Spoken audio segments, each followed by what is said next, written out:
Hello.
Good morning, everybody. Sorry for the slight delay there. The actual Lego cam itself had just conked out, so I had to make sure that came back. We have 4 bags left to finish today on the Weasley's Wizard Wheezes. So what I'm going to do to start with is move this question of the day out of the road and just drop it maybe down there. That'll work. And other than that, we are ready to rock. So let's get this show on the road. I believe I have misplaced this. Oh, no, there it is. I found the sticker sheet. And we are on to Little Tiny Bag 7. So, what we've got so far. Greetings. We've got so far is in here. Good morning, Fantastic Sherlock Fox. Apologies for the late good morning to you. I saw you come aboard and was just temporarily thrown by the loss of the camera. So we've got this part of the shop done already, and then we've got the mail post that was already finished. So let's rock and roll and see what we can get going, because you guys deserve a good day. We're a little bit overlit. I'm not quite sure what to do about that, so we'll tweak it as we go, and hopefully all will be well soon. Move that one over here.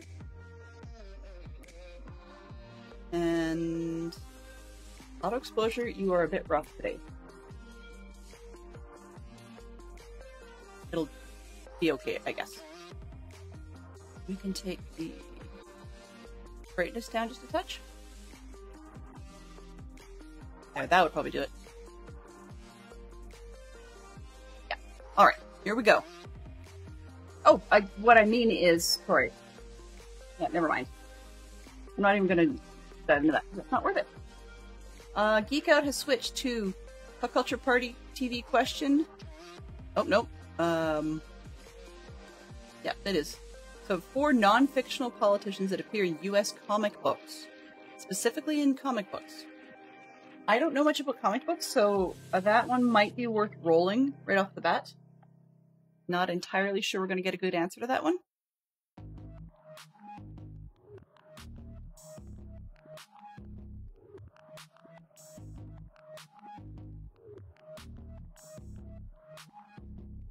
Is that? Ooh. All right.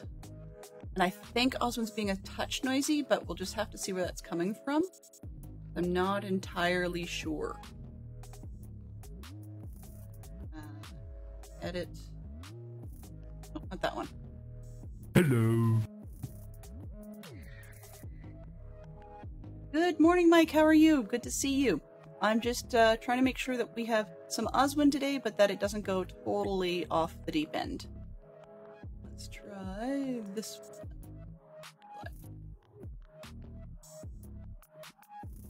And we'll move. Just moving a trigger from one version of Oswin to the other, and we'll see if that helps us. Paste the trigger, and then disable it on the first one.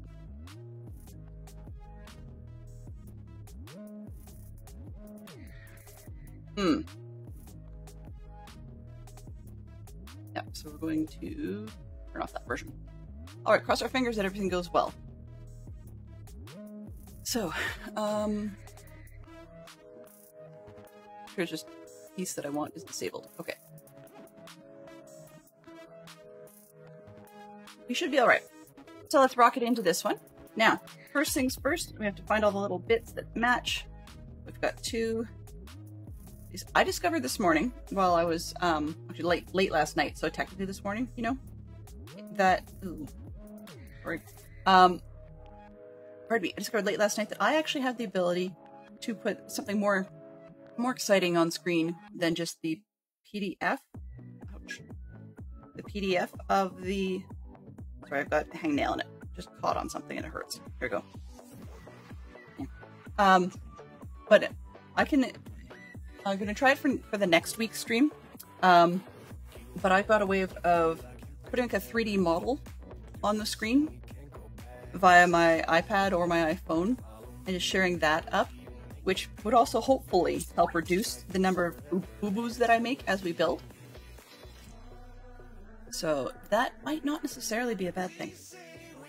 Alright, so we're putting this on top, and it looks like we're headed towards putting in the very well recognized Weasley arms on the bot. So not bot, sorry, on the little robot in the window. Try to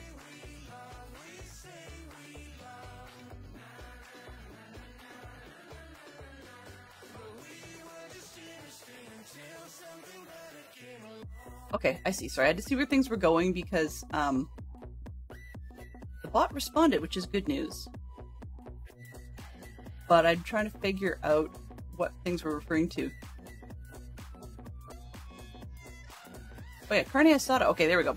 I wasn't sure if that was today or yesterday or what it was. Got it. I'm just a little extra nervous about Osborne these days because he's been a bit of a brat, so that's why I was kind of wondering. I've got 2 windows. Oh, they don't take windows this time. They have just window frames. That's good. I can handle that. So they go on the outsides. Turn this around. As I was saying, I can do it in a 3D format. And that will have like a model rotating and whatever. I just didn't figure that we needed to start that on the end of this particular run. We'll start when we do the next set next week. But then also we can, I can play with it during the week, test it out and see how it works. Because that does pose a very slight problem for my desk layout. Because then the instructions would be down here, and I'd be looking way down rather than looking up anywhere near the camera, and that's not ideal, as we are all well aware. For example, I'm even having to move my instructions upwards so that it looks more like I'm talking to you guys, which is the intent. Alright, so that one comes up. Next step, we've got gray, black,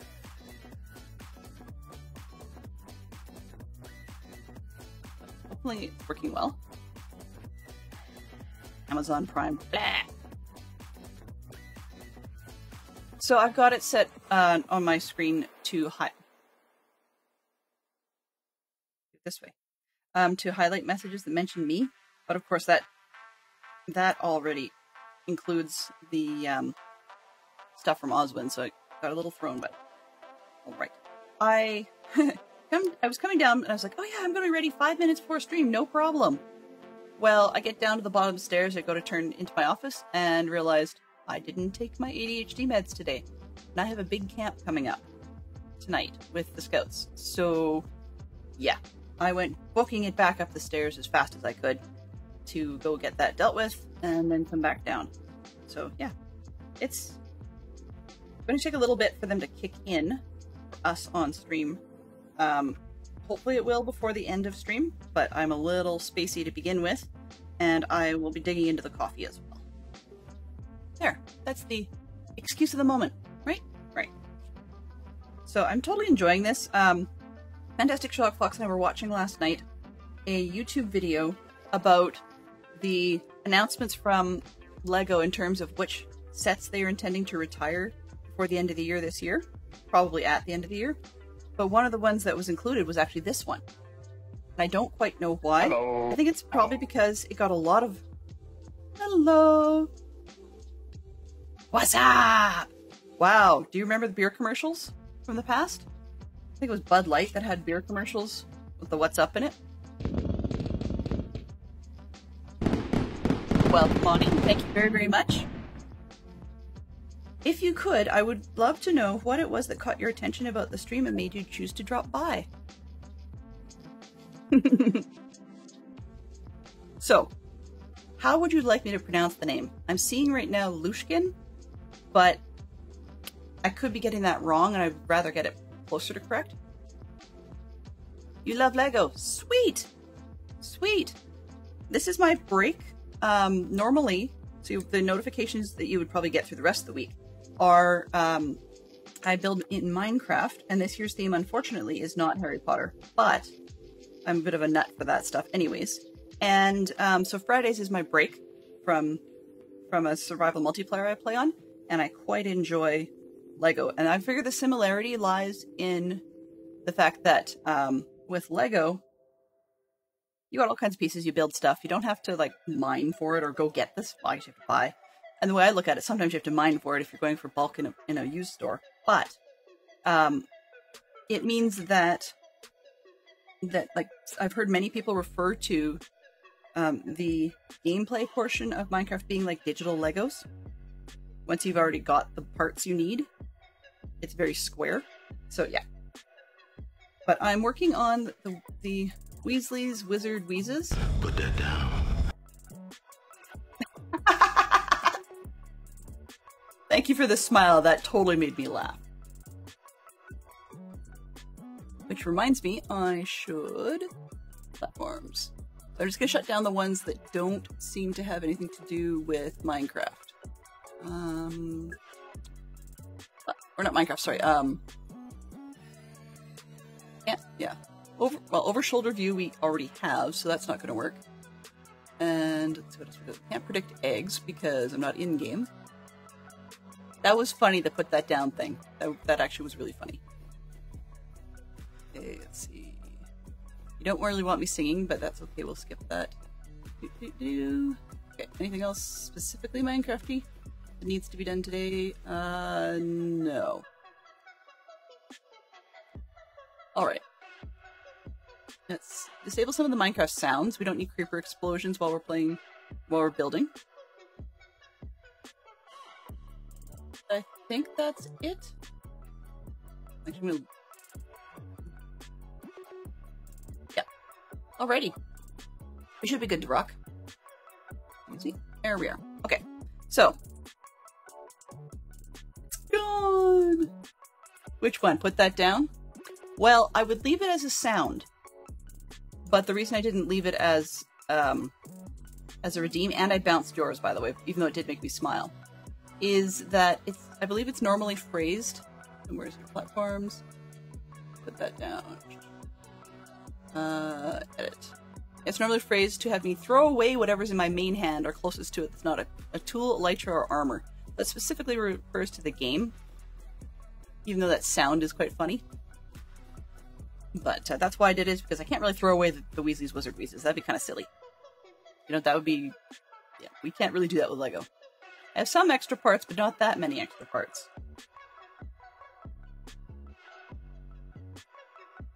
Pay attention. So sometimes I have a habit of getting distracted with chat, which is great. It makes life interesting. So, you said you love Lego, Lushkin. What sort of Lego do you like? If I were you. Now there we go. Yeah, I would not do that if I were me either.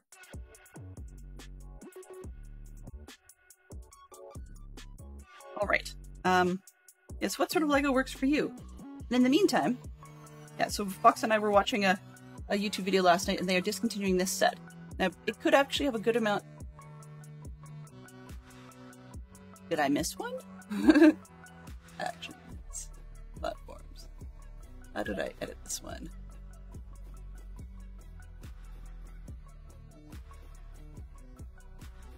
Alright, actually, let's just edit this one. Enable it. It's not going to be in-game. If someone does make me eat today, I'm going to dig into some of these Harry Potter Hershey's Kisses and show them on stream.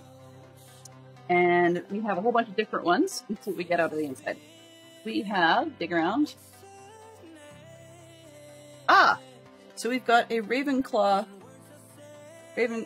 house. Yes, so they're almost all the same if you haven't seen these before. They're just a standard Hershey's Kiss inside. And they have a little paper. It's hard to see what it says. But it just says wizardry and magic. Yeah, that's it. I'll just set that up there. But we got...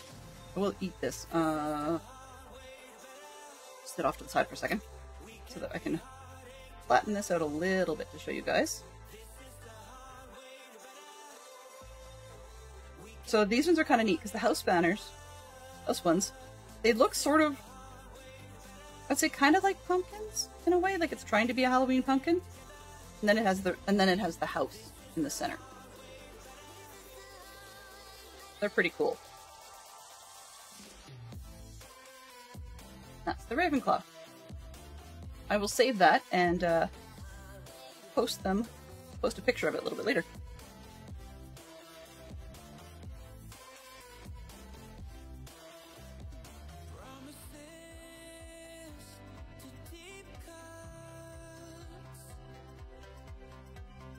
Wow, chocolate first thing in the morning. Breakfast is unique, I'll give you that.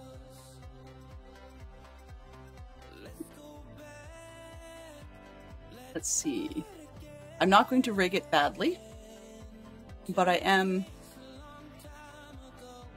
Okay, I'm going to change just one element. There we go. We're good. I didn't change the descriptor, but in-game is not really what we're talking about at the moment. I'll leave that bit just so I don't... If I forget, then it's not going to be detrimental. And the sticker's over the other side. Which one do we need now? Number 8. If you've been here a while, no. Everybody hydrate! Ah, that is for everybody. Everybody. So, grab your water, your pop, your bubbly, your, if you've got coffee, juice, or tea, you know, go for it. Depending on where you are, it's 5 o'clock somewhere. I don't drink here, but, you know, that's just the way it goes. Grab.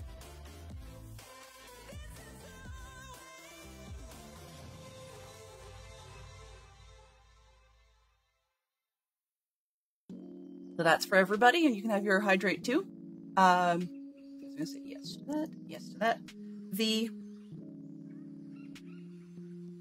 I want to say thank you very much for that hydrate, because I frequently will actually forget to hydrate while I'm on stream. So I actually mean it when I say thank you for this. I hate stickers. Super fight. Okay, give me just a split second to get the sticker on, and then we definitely will start the super fight. Disastrous delights, I think it says. Interesting. And I this one on in a way that I like today. Maybe.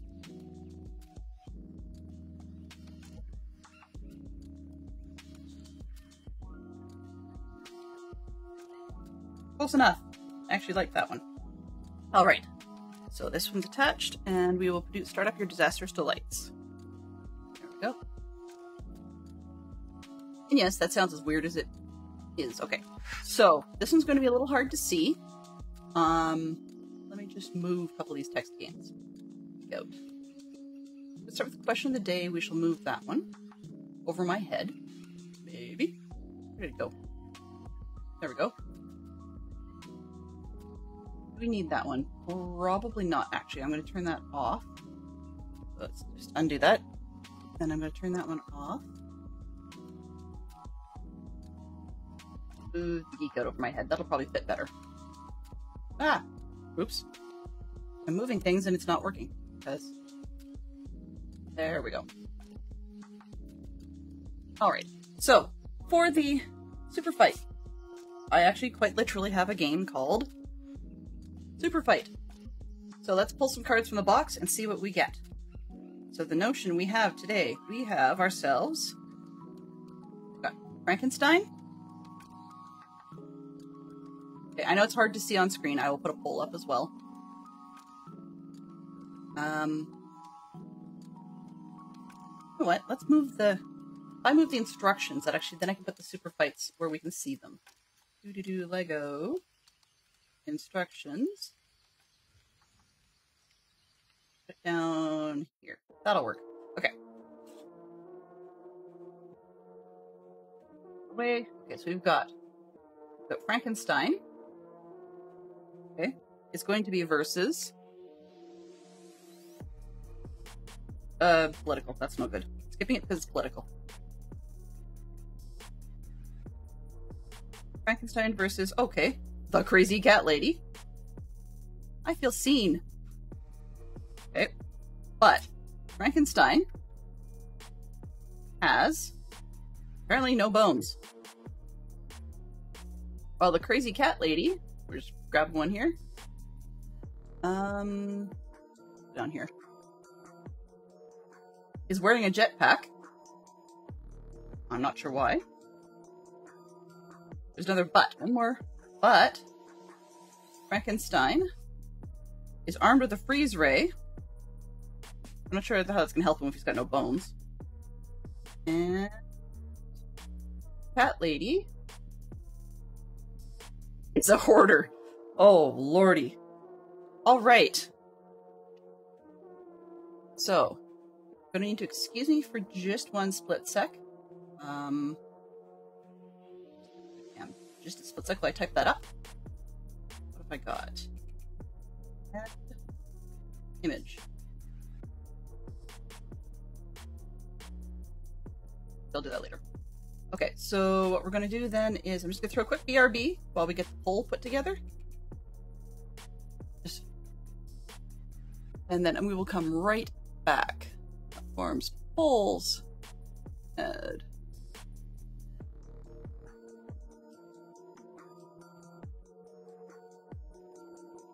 To site.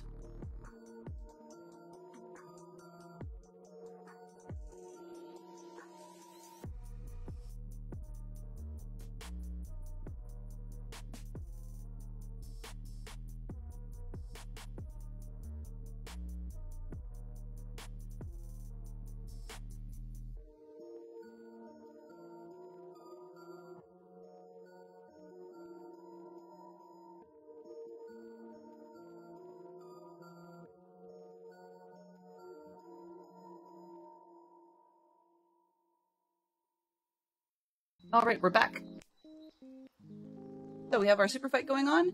You can see the parts just over here. And if you can't read it too well, I do apologize. The light's a little bit, a little bit off, but it's difficult because I don't want it to glare too badly on the table. So you can see why it's a problem. And the camera gets a little messed up when I do that too. Come on, give me better lighting. Close enough. Alright. This. You can see it perfect. It's not perfect, but we'll get there. Okay, so like a build. So we have that the lights one, and on the other side, number 10. We are putting petrifying products. That'll be interesting.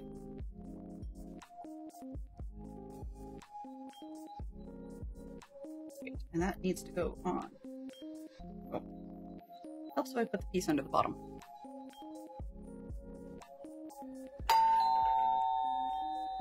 So, someone has... Thank you for being the official first person. Alright, so, I see someone has voted for Frankenstein. I am curious why. Do you think that Frankenstein would beat the cat lady? If she's a hoarder, and is, assuming hoarding cats too, and is wearing a jetpack, while this Frankenstein has no bones. I mean, is it really a Frankenstein? Now, I'm thinking of like Frankenstein actually as Frankenstein's monster. Mostly because that's the way it tends to be portrayed. Ah, the freeze ray. So the freeze ray would probably take out the jetpack, I suspect. I hate stickers. Especially on curved surfaces.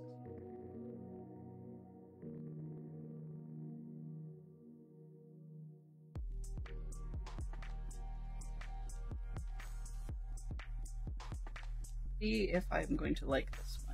You're a wizard, Harry. It's crooked. Well, I think that's a would you rather. And I'm going to leave that one just sit in the queue until the poll expires on Frankenstein. That's just a few minutes off. Because we've still got Frankenstein and Cat Lady, and that can sit there for a little bit. It's not a big deal. There we go. So petrifying. Okay, there we go. Petrifying products. Actually, I'm going to bounce this for now. We can always have it come back later. Okay, and we want it to be right at the end, so it's centered over the door. Our petrifying products. It's not going to... There you go. All right.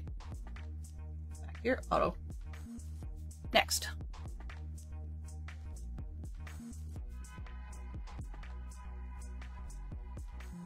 Oswin, good luck with that. Okay. So we have ourselves a couple of pieces to put on. Batman versus blank. Alrighty.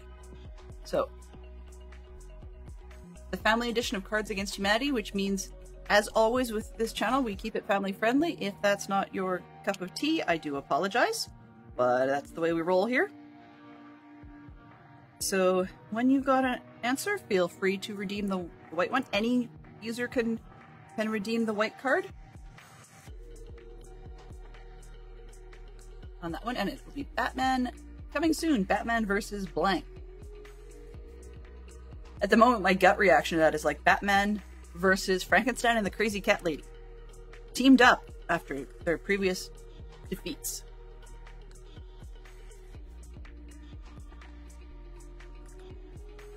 For these little ones that have feet on them, and that one with the bumps.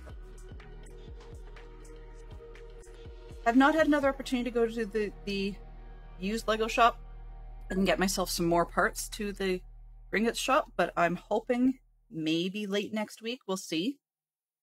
Fox has to be out of town a little bit for some business, and I know that I am horrible at being back at the house in time to make dinner if I go out. So if he's not home and the kids are coming home from school to nobody at home, that's just not acceptable in my world.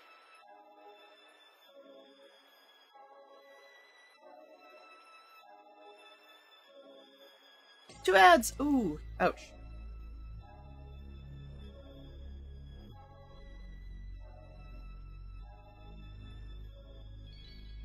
I'm not quite sure how that worked out.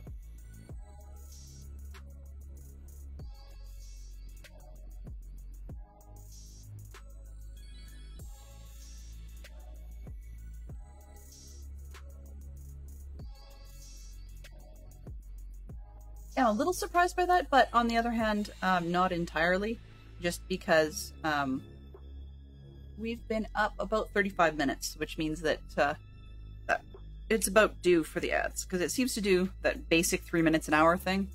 I'm not a huge fan of it, but on the other hand, it's what Twitch seems to be angling that everybody do for minimums, and I do not like it. On the other hand, I could say, you know, hey, I don't want to be affiliate, but then we lose access to all of the emotes and such, which is, I mean, it's not a huge deal. We also don't get to do a lot of the point redeem stuff, so that's no fun either. Okay, so we've got another one with 2 bumps, and just one of the little feet box things. Which, unfortunately, that's beneath the Batman, or the Cards Against Humanity card. Not what I originally expected to have happen. So I think what I'm going to do is redeem it just to clear it.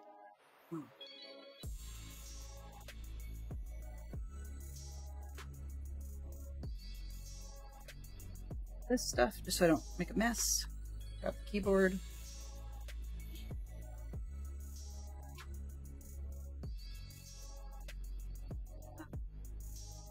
This one.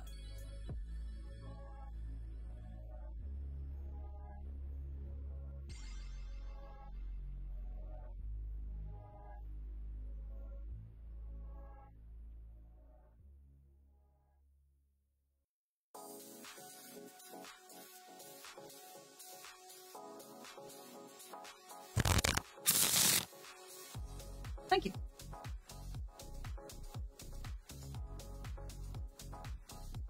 There we are. Okay, so we've got that piece done. Oh, more stickers! Boo! I mean, I'm not surprised. But we've got, these are the type that are a little more challenging. So we've got the bedroom slipper piece, which I need to put a central word on, and then we've got more side words. So this is a second level that matches the stuff below in terms of the layout of the actual Lego itself. So we've got a little bit of work to do on our end to make things just right because of the multiple different stickers.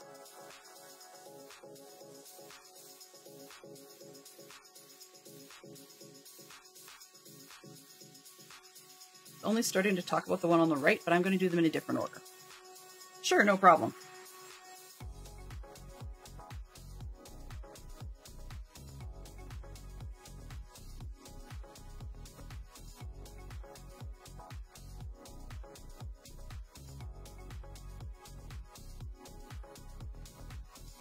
Alright, so we've got the of.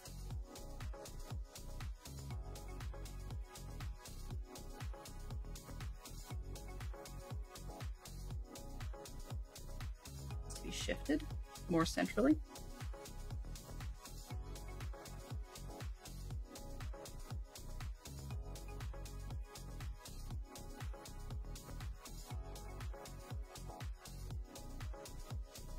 Come on, Lego. Pick or stick. In the place I want.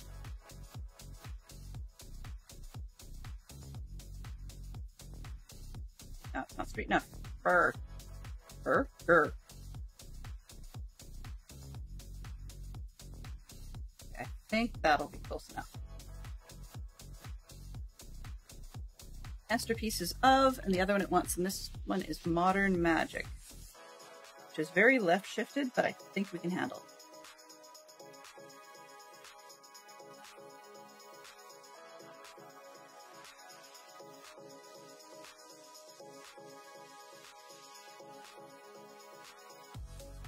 My dad would think of this, the whole Masterpieces of Modern Magic concept. Probably think it's rather ridiculous. And I wouldn't blame him. Not in the slightest. But frankly, I would agree. This one, in order to fit properly, needs a couple little feet on the bottom. Little squares. We can get that in there.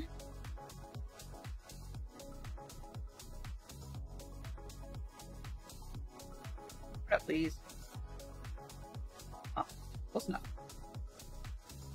I will zoom that one for you as soon as I get it attached to the building.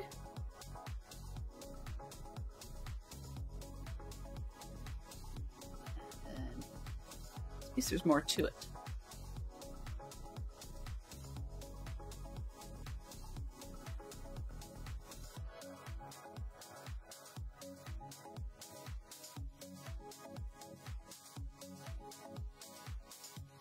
Masterpieces of Modern Magic. We're not talking like, I know he's old by now, but Chris Angel or David Copperfield or David Blaine or whatever. Alright, so this now says, we can get it to zoom, there we go. Masterpieces of Modern Magic. Right in the middle. Lovely.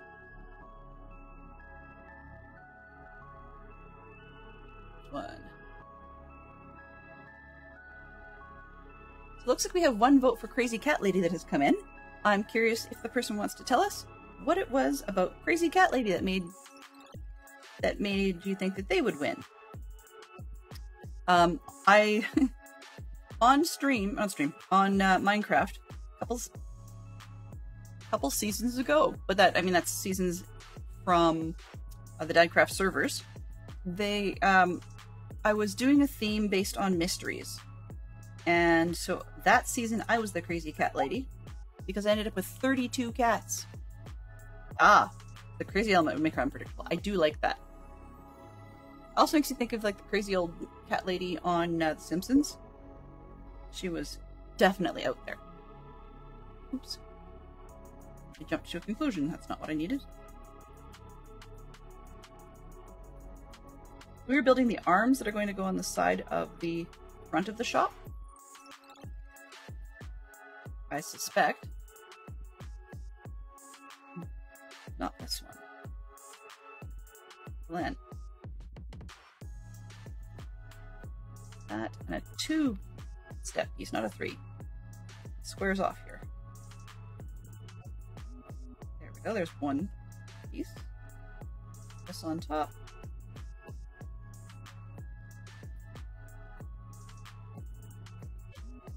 And I'm going to bet, based on what's laying here on the desk, that they're going to ask us to do a second time. Always a wonderful thing. So it might be a few weeks until I can get the older ringgits built, but I'm definitely hoping to get that built on stream at some point. It's something I've been looking forward to for a while. This one goes in the front window. Connect onto... Come on. Okay, what we're trying to do is inside here. I don't know if you guys can see that. There's a little ball joint. I'm trying to get this thing snapped onto the ball joint. There we go.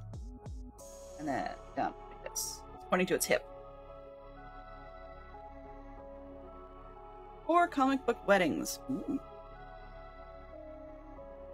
And I'm going to use this so that I can pin it.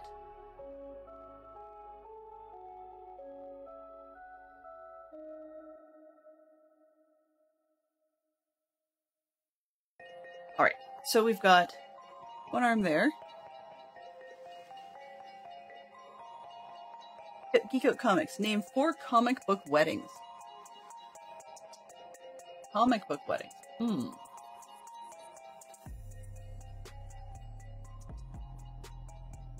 That's a good one. I don't know. I don't think I've ever read... Well, okay, maybe that's not true. I think I've read about 1 comic book wedding, and that would have been one of the Superman versions. Had a comic book wedding. But I don't remember any of the others. Last thing Mike read was a calibration procedure. Yeah, that was for your thermometers, wasn't it? Really? Mara Jade and Luke Skywalker. I mean, I'm not surprised because I was really hoping they would do that with the Timothy Zahn series. But I actually was not aware that that had been done. Happy to hear it. That was a fun series. I enjoyed reading the first 3 of the Timothy Zahn books. I haven't read beyond that. It's been... Oh, good grief. Almost 20 years, I guess, since I read that. Maybe slightly more. So, yeah. I'm out of touch. Can you tell? One has a little clip, which is probably going to be like a hand. Dun dun dun. Ooh. Yeah. Pushkin's back! Woo!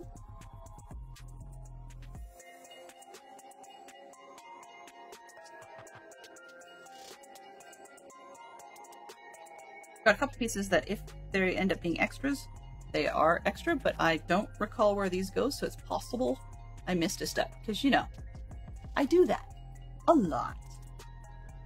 This one's going to go in, and we need to put it on the opposite side ball joint. I'm hoping it will cooperate this time.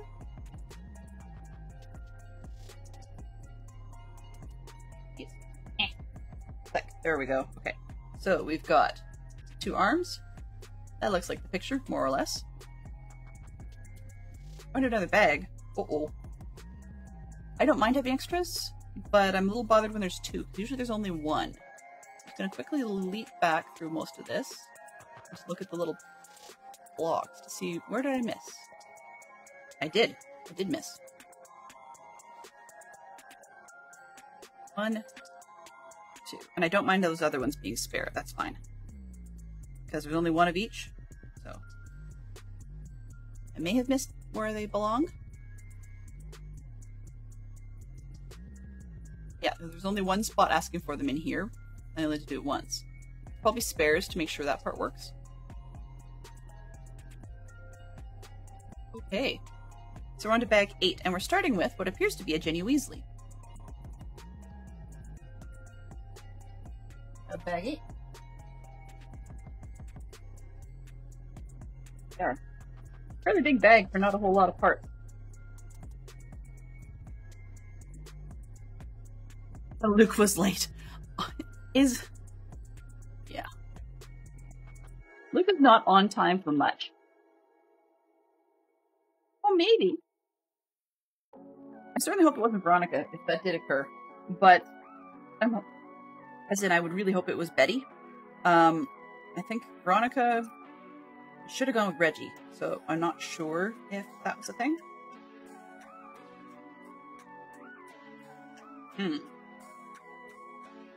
Very interesting double head. So we've got the hair, I'll throw that over there, just this way so you can see double head. She's got a bit of a, I'm not sure what to call that, quirky, mischievous. And this one's more of a shocking type of look. I would give her the quirky, mischievous type. And there is our Ginny Weasley.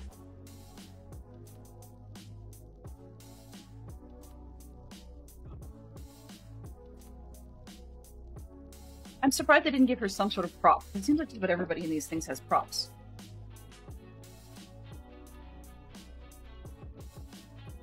Full stick with Ray.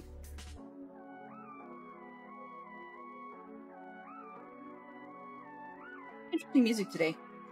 I apologize for the fact that you guys got a very beat-heavy piece that I should have talked over way too early. That's what happens when you hit shuffle sometimes. You don't expect things to come up. And oh my goodness, that's not a good song for right now, and skip. They're not bad songs, it's just, oops, the timing when that one showed up wasn't ideal, that's all. Okay, it's back. That seems to look more or less right. And the lighting off those cards is a bit awkward. Auto balance is having a bit of a field day with it.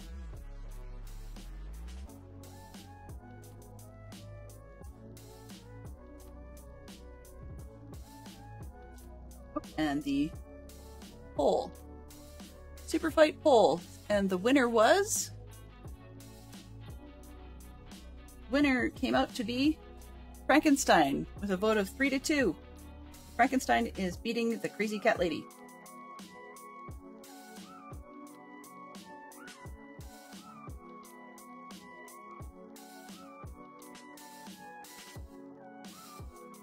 And those go back in the box.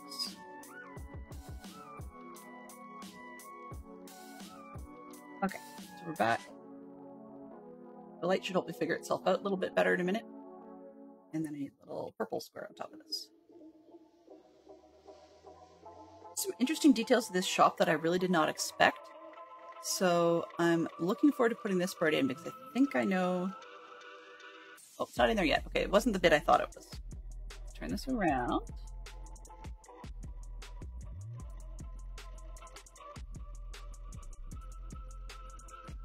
On the outside edge. Right. Next, we've got rinse and repeat. Okay.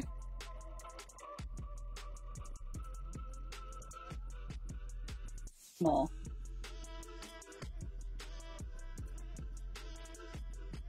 Maybe this is not the best part of the playlist for this type of chat. Just because there's not a whole ton of tunage going on.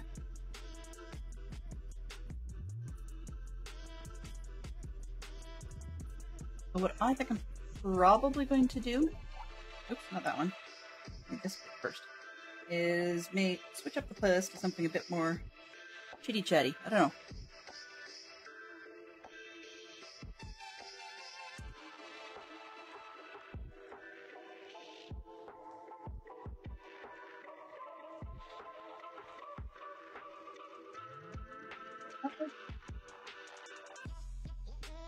I'm gonna find something a little more upbeat.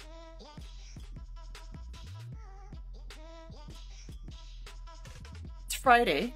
I have not played it in a week or so, so let's see what the staff picks list has.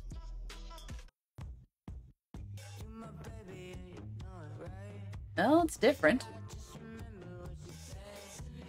Sure, whatever. We'll go with it for now and see what happens. Alright, so now we're on to putting the- oh, stickers! Just kidding. These ones are a little easier to do. So first things first, we want a purple block, and then sticker right away, number 22. 22. Let's see if I can show you this. 22 says electric shock shape. I have no idea what that refers to. I don't remember what that is. It looks like it's a hand buzzer of sorts, because I don't think they mean drink. But it looks like it's got a Lego hand on it. It's getting one of those electric hand buzzer dealios. Nice classic classic joke. If you want to know how classic, when I graduated high school, one of my friends, one of our, I'd say class clowns, but like a safe class clown, as in you know that their pranks are going to be safe and silly and never anything super untoward.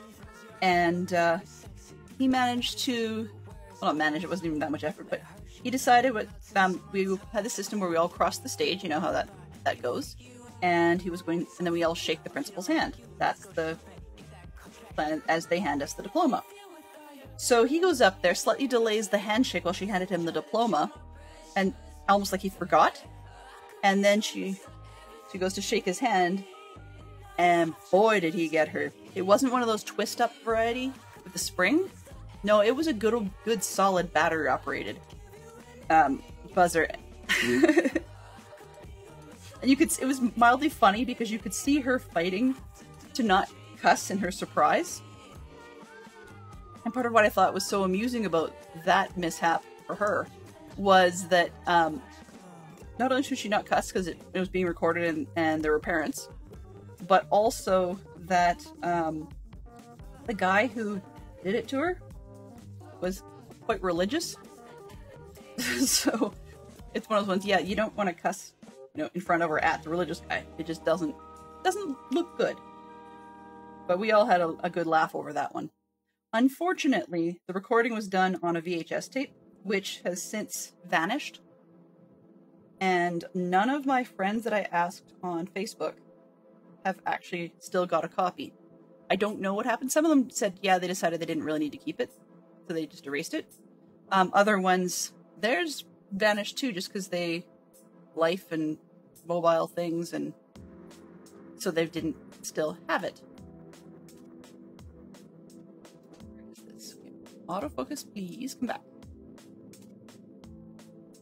So, in any case, not any chance of getting a copy of it again, which is too bad, but it was really quite amusing when it happened.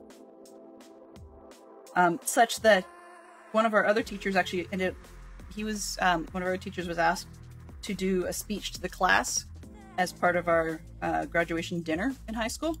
And he said, he actually made a note that due to the events that occurred during the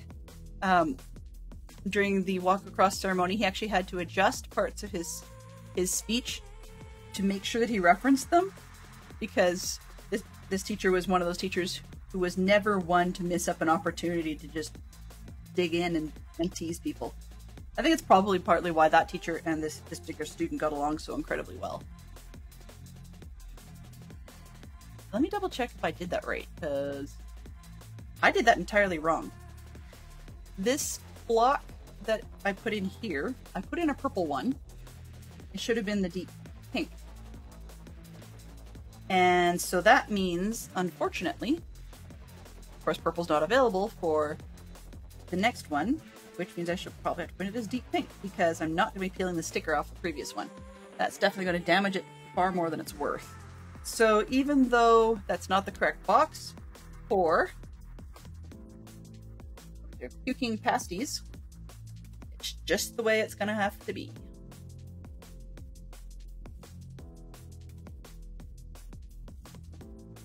So yeah, unique. There we go, right? There's no other built one like this, as far as I know. I'm not putting it on the little hand thing this time because I have a good idea how much spacing I need on this one, so I don't need to worry about putting it on the separation tool.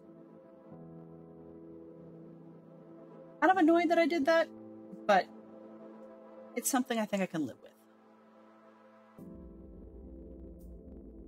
And by the time you get the little lid on, it doesn't look that bad after all. Wrong one. On one of these. Front. Window.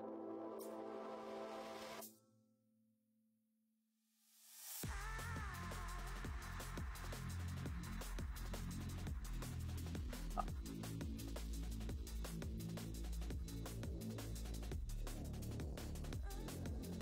Got that going in the shop, in this corner here.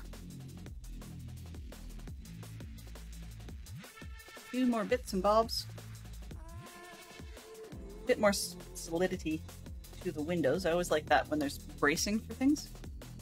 4 times. So we've got 1, 2,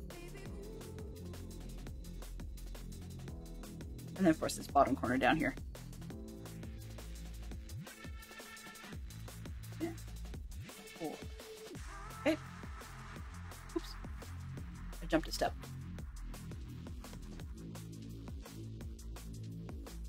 Lock it in. So way back, I was talking about sets that were getting retired this year from the Harry Potter line. And this one is getting to be retired. Fantastic Sherlock Fox said he didn't initially intend to purchase it for me.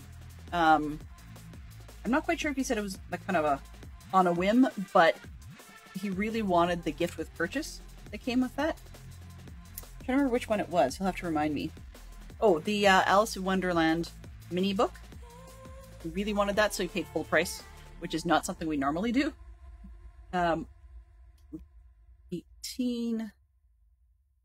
Oh, okay. I'm going to show you this one, but I don't know how well it's going to work. Oop. So it says F. Weasley's Basic Blaze Box. And with little sparkles. So I think that's referencing the fireworks that Fred set off in Hogwarts when he quit. When they quit Hogwarts rather spectacularly during the wizarding exams. Like, I'm done with this place, never coming back, and stick it to Umbridge. So anyway, but yeah, they're retiring this set, and I am glad I have it because one of my plans over time, at some point, was likely to be Diagon Alley. I had made a priority out of getting the stuff for the castle, for the Harry Potter stories, like diorama scenes of things, which is not in great shape at the moment, but there you have it. I mean, the pieces are put together, but as far as diorama goes, I've moved things around on the shelves a little bit, so the resulting effect is that they don't always have all of the characters in place right now, particularly if there's duplicates or triplicates or whatever that didn't make sense to specifically being in that scene. I think I haven't seen anywhere where it specifically states what these are supposed to be, but because they look kind of like bees to me, even though they're sort of fuzzy, I wonder if they're a reference to Fizzing Whiz Bees. But my daughter absolutely loves them, and she loves sheep, and she thought they were little hand sheep or something, but they never talked about that in Harry Potter, so I don't know. But yeah, that's what we were going with, is that I think it's a Fizzing Whiz Bee. Let's get this installed. 1, 2, 3. Back here. Come on. Install, please. Right. We have now a couple of signs, okay? Blue on blue and brown on brown. Let's get the brown one over with first. It looks like it's less critical in terms of what's on it. It says 26. Oh, it's the sticky trainers. You'll see in a bit what that actually means. I'm not going to explain that one because why?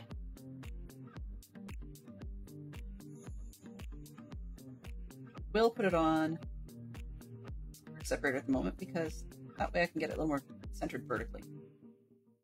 And I'm going to use a second separator to hold it, just so I don't have my big thumbprint on things all the time. Zoom, please. Autofocus, you are not giving me a good day. There we go. Here's fun. There we go. And sticky trainers goes up at the top.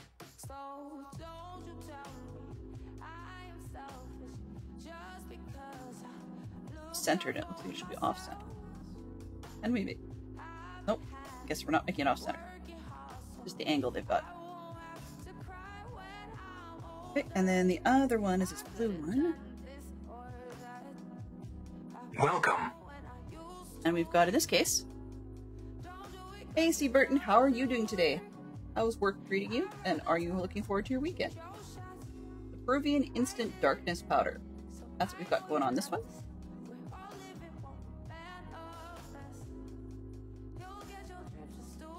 I think if we haven't already, probably roll the Geek Out.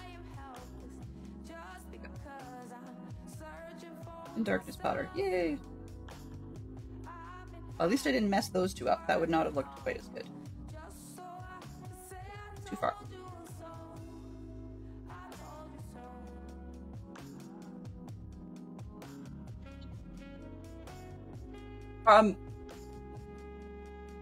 I just rolled the Geek Out, but the previous question had been talking about 4 possible weddings in comics.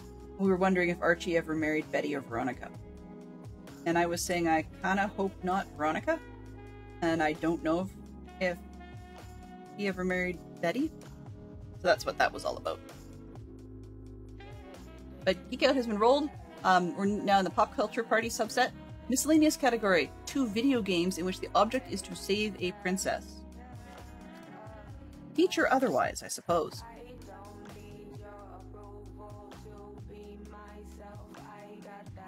That has been so long ago. Exactly.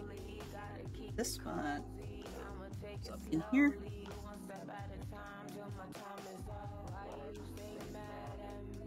Zelda?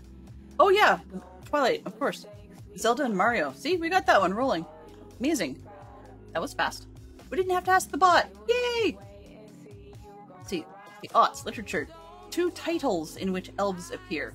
They say the aughts, meaning it's supposed to be post-2000, but frankly I will take pre-2000, except I'm going to call Lord of the Rings and The Hobbit. Which, I mean, yes, they're by the same author, but done. We got that part. So, two other titles in which elves appear I will take. And then we can roll that one.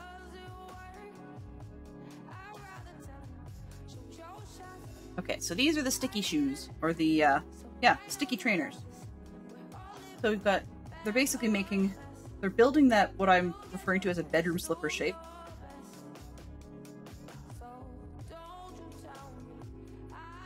Pick the easy ones. Well, they were not done in the double O's of either this century or the last one. And these are butt ugly trainers because they had little pink flowers on the bottom.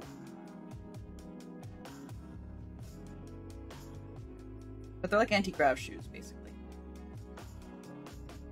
Just, UK and all that biz. Kind of funny that the same footwear, not just has 3 different names, but the same footwear has completely different. Nothing is sort of a generic shoe sort of word for them, for this footwear. I don't mean just the sticky ones, but even in real life, like there's some people call them, I guess you can call them tennis shoes. That's probably the closest thing I've heard. But you've got cross trainers, you've got, that's basketball shoes. We've got runners, we've got sneakers, and we don't just call them shoes or sport shoes. I guess shoes is too generic, but sport shoes or something. It's just kind of funny to me. Okay. Oh, lights. That's what's going on. I was like wondering, why do we have... Here we go. Okay, so orange goes here. Green. It seemed like a very nothing step until I realized what it was doing. Pink. Green. Purple, I guess, and green. On the other side, we've got purple, orange, green, and purple.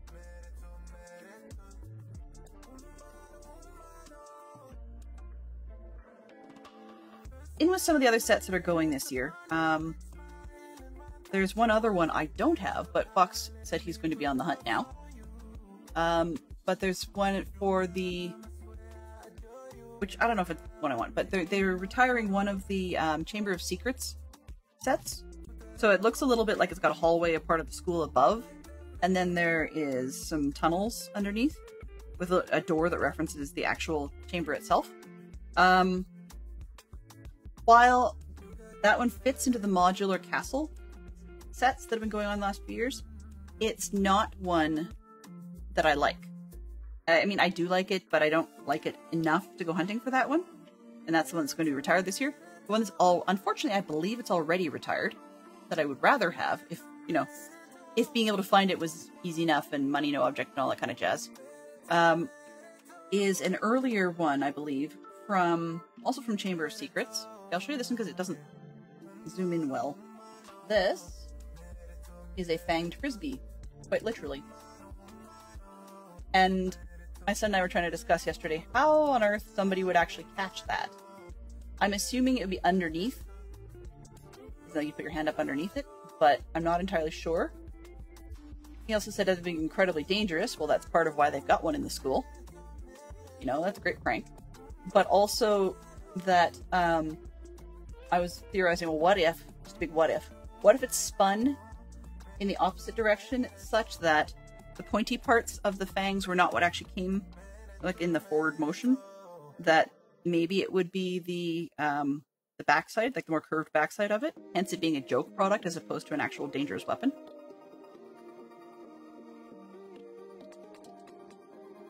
So that it would make it a little bit easier to catch and less likely to actually destroy the place. Okay, so we have a few extra spare bits and I'll move them out of the road. We're on bag 9. 9 it is.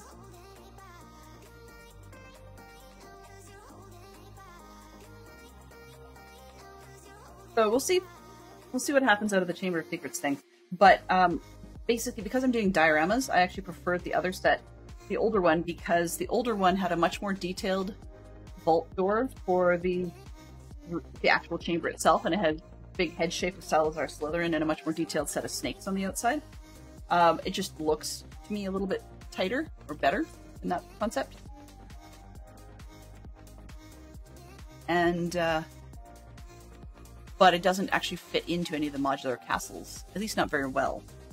I've seen people that have done it, like on YouTube, but I just didn't really, I don't know, it didn't seem that something was likely. I'm just going to tip the camera just a touch, so that a bit more usage out of the stuff above, and less likelihood of my belly. You know, comfort and all that. Okay, so we've got this one, and then one of the brick ones with the line. I'm trying to remember what else is going. Oh, one of the ones that we've done on stream that's going this year is the Room of Requirement. If you're not familiar with that one, we had the nice tall type of set with a big orange snake that was supposed to be the Fiendfire. So basically, it's a big snake conjured out of that Draco conjured out of fire, and what a tool he was by doing that. Because unfortunately, it caused the loss of a student. So hopefully he would get in very big trouble, in spite of the Weasley's influence. There we go. I wanted bracing for the windows, and apparently I braced it so hard that I couldn't actually get the piece on. But anyways, that set with the Fiendfire Snake is going. And I am pleased to have had that one. Although technically the Room of Requirement was released earlier, and I do have that one as well. The reason, once again, that because of the whole diorama concept I'm working with, that the reason I'm happy with having more than one is because it was two completely different points in the storyline, and they did a good job of giving extra, what do you call it? Not extra, but like the minifigures. They did a good job with giving us minifigures that did not, they weren't just like cookie cutter repeats of everything else we've already seen. I'm going to place this one and then I'm going to show you, because I think I'm going to be picky about it.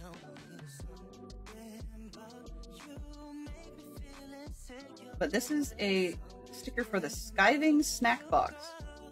I'm not entirely sure what skiving means, or skip. I guess it'd be, yeah, skiving, because only one V is in Victor. S-K-I-V-I-N-G. We don't, unfortunately, have a definition bot built in to chat. And our fine friend is not verbally triggerable at the moment. Oh shoot, I put it too high, but I think it'll do. Okay, this is our diving. Come on, here we go. No, it autofocused and it failed. Lego. Okay, well, I'm not sure I can get that one. You can get focus down there. Now focus up here. Maybe? There we go. We got diving snack boxes. I think it's trouble. Like, I think it's something to do with trouble. But we might have to ask Osmond, which is kind of scary. Especially if Osmond decides to try and talk to us. So that would be frightening in itself.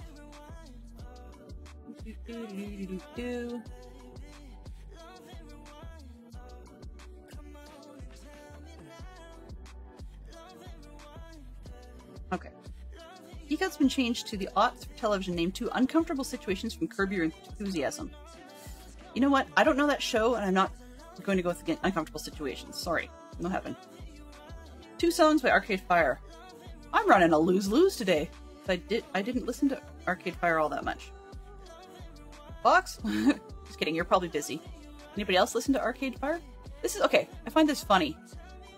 This is not an active set, okay? But check out the arm in the back. On the top, like on the left, you can see, I wish I could keep my pointer. Does it capture the mouse? No. Okay. So, the arm on the left is bent up. And let's see if I can do this in here. I've got it bent up, okay? Then I go to another frame, and it's sticking out. Then I go another, that's 118, 119. I go back to 120, it's out. But, okay, so 117 sticking out, right? 118, it's bent in.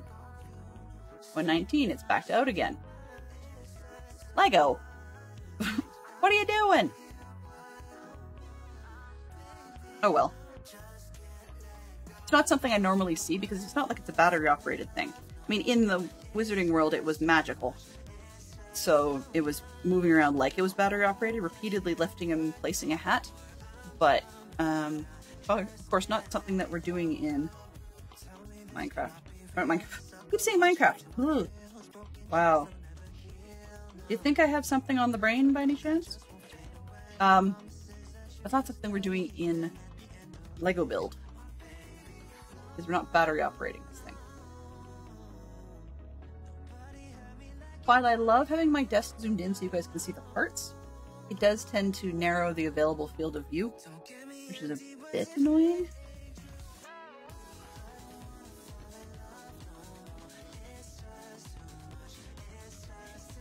At the bottom, maybe. There we go. Ow! It took my thumb with it. 3.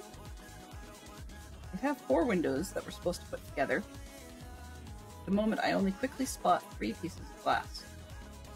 Now, it's not necessarily a bad thing. It's survivable.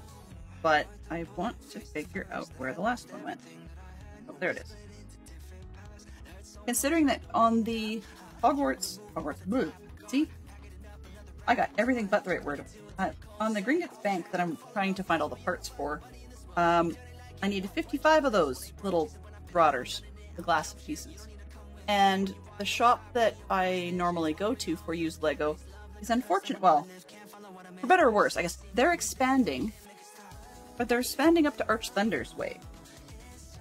And, which is, my brother lives in that city, but still, like, for Lego bits, I'm not going to be sending him there. He's got kids under the age of 5.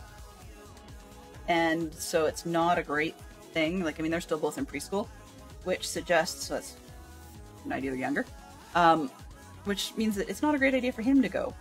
Like, he's got other things to do. So I can't actually ask them, and even if I wanted to, it's not great. But their company's expanding up there. They do have a second shop in my city, but they're it's on the other side of the city. I might have to go up there because between the two of them, when they're splitting their when they're splitting their inventory between the 3 shops, and the 3rd shop is actually new one, it's going to be larger than the previous 2. I don't know if it's larger than the previous two put together. It wasn't entirely clear on how that conversation was going. Reach. Excuse me. Sorry. Wasn't in the mood. When it's larger than the previous two, what did I do? Did I pause it? That should have been skip. Guess I paused it.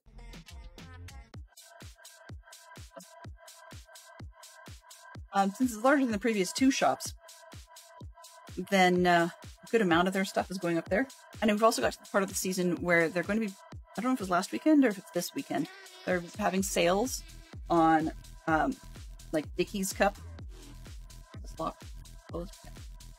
The Dickies cup sized, that's a Yeti, but sized cups full of Lego for like $10 Canadian, when normally they're $15 Canadian. And then I think the ones that are usually like the slightly rarer pieces, where they normally sell those for, I believe the cup sizes go for $30 Canadian. They're half pricing those ones down to $15. So I really love to go up there because some of the things I need are bits that are like, you need 72 of them. Yeah, 72 of a small part. So it was like a, part I'm looking for is basically, yeah, so it's almost this in white. It just doesn't have the second bump on the side there. It's only got one. And it's the problem with it, so the part of the reason, I mean, not only am I not here this weekend, but I'm torn because, you know, while it's great to get the cheaper Lego,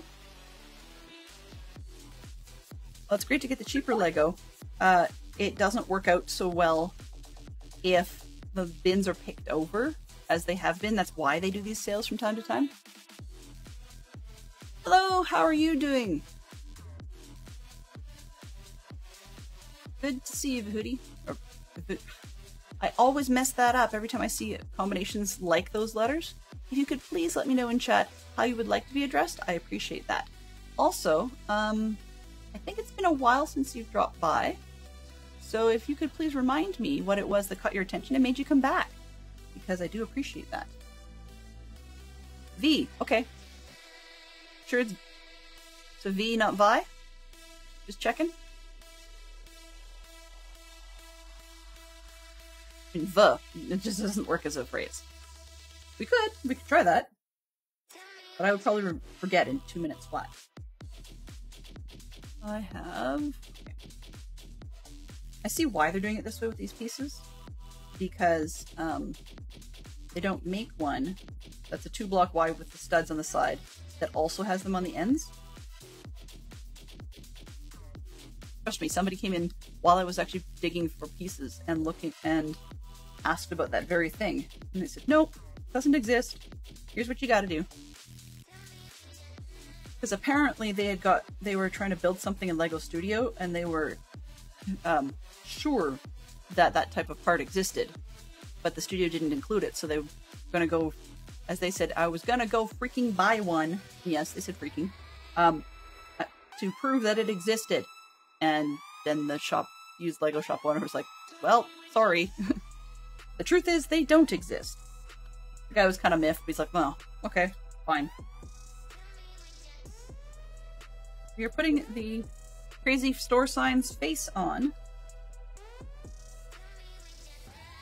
You have to get this one kind of centered.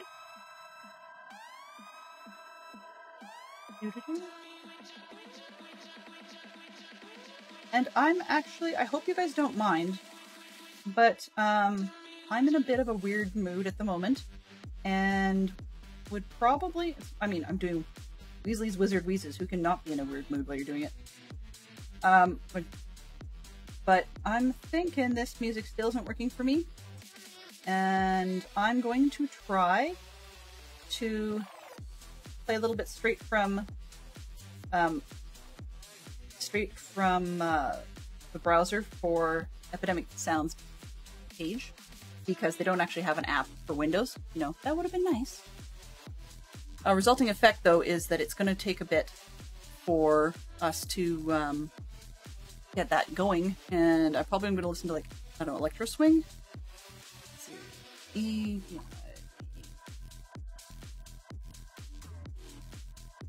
Do-do-do. Come on. build this a little bit while I'm doing that, though. As everything loads. Okay. Genres. No, not that. So I'm in a bit of an electro swing mood. If you guys have an issue with that, would rather hear something else, do please let me know. Music.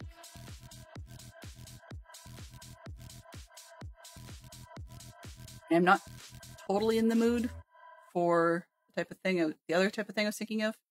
Because the last time I put it on, I was listening to 60s music, thinking it was like oldies style was what I was hoping for, as in, you know, some of the more, not crooners, that's not the word. That's the word now. But as it didn't quite fit. What actually ended up happening was I ended up getting a whole load of, like, 60s, for sure, surf guitar. Which is great, but you can only take so much surf guitar when you're playing Minecraft. It just didn't work. And it's not one I can really build Lego to. Like, instrumental surf guitar. So, yeah. That was a little less than optimal. This is a Weasley, for sure. Excuse me. Frog in my throat. I could use another one of those hydrates. No, I'm just kidding. I let myself freely have the coffee, especially because of the ADHD meds taking time to kick in. Got a rabbit. Oh, yes, I got it. I got it.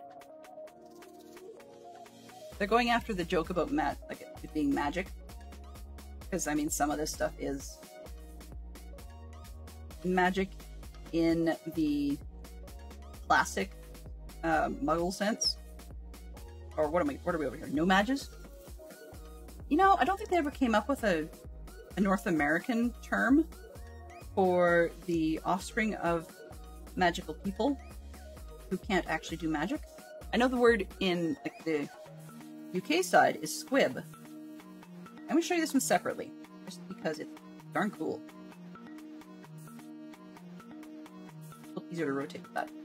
Let's see, can we get it to zoom? Maybe? Maybe. We have ourselves a little bunny figure. It's not zoomed well, but you're getting the idea. Yeah, he's cute. It's actually probably one of the best little bunnies I've seen from Lego yet. Here we go. He's about as detailed, Thank you. more so. Smile, your compliment brings a smile. How can I help you today? Wow.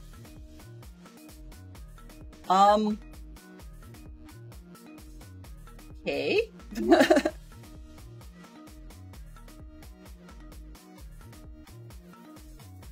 Oswin, shush. If he talks a lot, we're gonna have to hush him up. That was the first time I've heard him say anything. I kid you not. I tested the voice, but I've never actually tested Oswin using said voice. And what do I think of that? Okay, but this song isn't working. So, let's see, sound source. Audio. Here. There. What's this pointing at? Properties. Point at...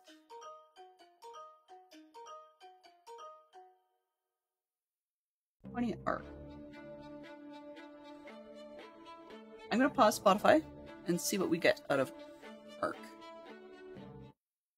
And see how this goes, because it's a bit of an experiment.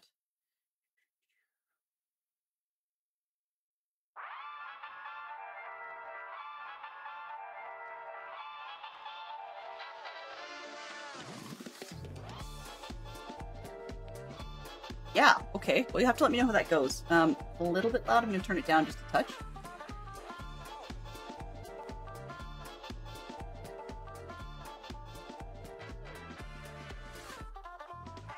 Monitor.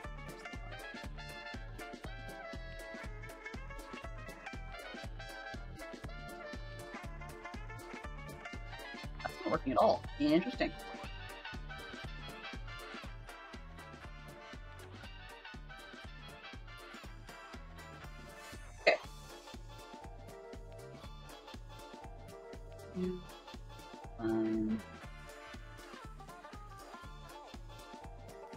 Fine. So my monitor is way different than what you guys are hearing, so you have to let me know how yours goes.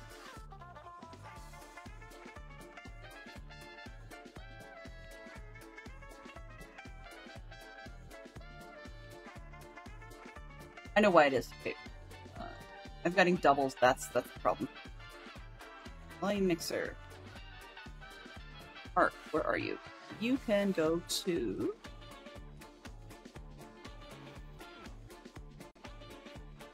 There we go, that's better. Okay. Now I'm not hearing doubles and it's not crazy, crazy loud for me.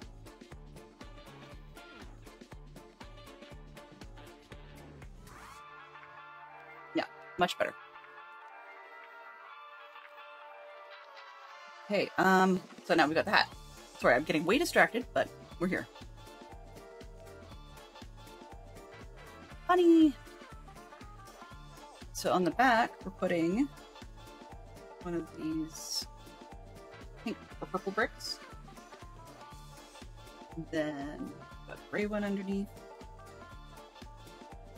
Little gray squares.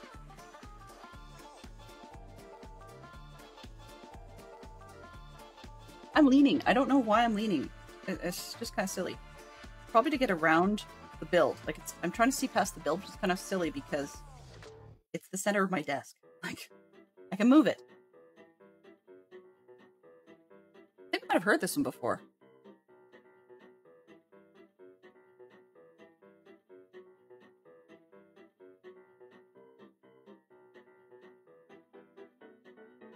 The only thing that I cannot do from Epidemic Sound is avoid songs that are inappropriate in terms of like not fitting the family friendly vibe. That's the only thing I can't do by going through their website. So we'll just play it by ear. And honestly, if it turns out this does work and it isn't too hard on the output for the stream, then I know I can't do it during the week because running Minecraft on top of that doesn't work, as in like it's just too much strain. But if I can have custom sound that I like or not I like, but we have different styles on Lego Fridays, then that would be a nice relaxing relief. And the ones during the week don't seem quite so old and stale. And we can use the other playlist that we were using earlier during the week because I can distract and or talk over it with Minecraft. This one actually. Problem with Electro Swing though is that it makes me want to groove in my chair, and you guys just shouldn't want to see that. Okay, I'm enjoying this build though a lot, far more than I thought I was going to. So this one has got a bunch of negative feedback initially, and part of it was because Lego released a set relatively recently. I guess I was gonna say within a year, but no, my timelines are all messed up. But anyways, relatively recently released a Diagon Alley set that's not the same scale as this one, and it already had a reference to the like they've got the Weasley shop in there. People are thinking, why on earth are you doing it this fast? I don't know if they're still saying that criticism, because Lego has released, and I've purchased, Madame Malkin's Robe Shop and yet another version of Ollivanders, which would be their third. But the difference in this case, I'm going to turn this around so you guys can see it installed. The difference in this case is that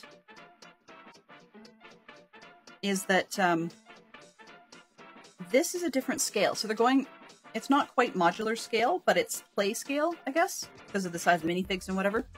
And so by having it be the slightly larger scale, then they're actually starting a set of basically able to do a Diagon Alley that's all play scale.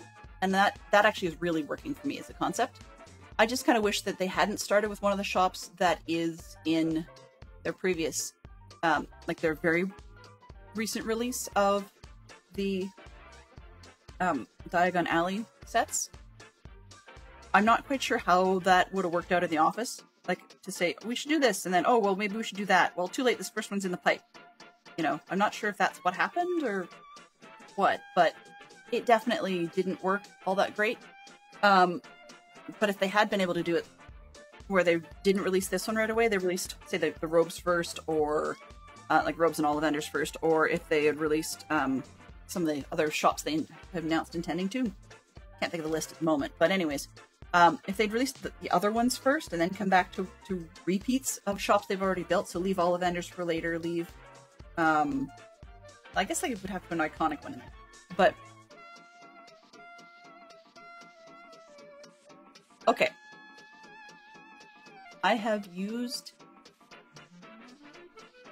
This is fine.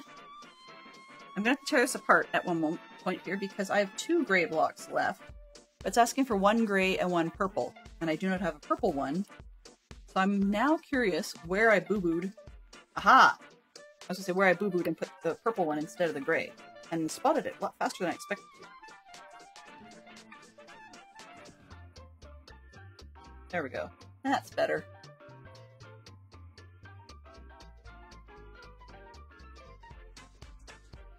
But I think if they'd done it in a format where they were doing the different shops first, so like if we had Madame Malkin's first and maybe, I don't know, a better version of Borgin and Burke's from Nocturnally, you know, things like that, I think that might have worked a little bit better in terms of then the only thing that, I shouldn't say only, but I would suspect that more of the sort of fan pushback would actually have been, but it's not the same scale as the other ones, which kind of allows them to announce, yeah, but we're going to do a whole bunch in this style, in this size, rather than starting with one that they get both sets of argument.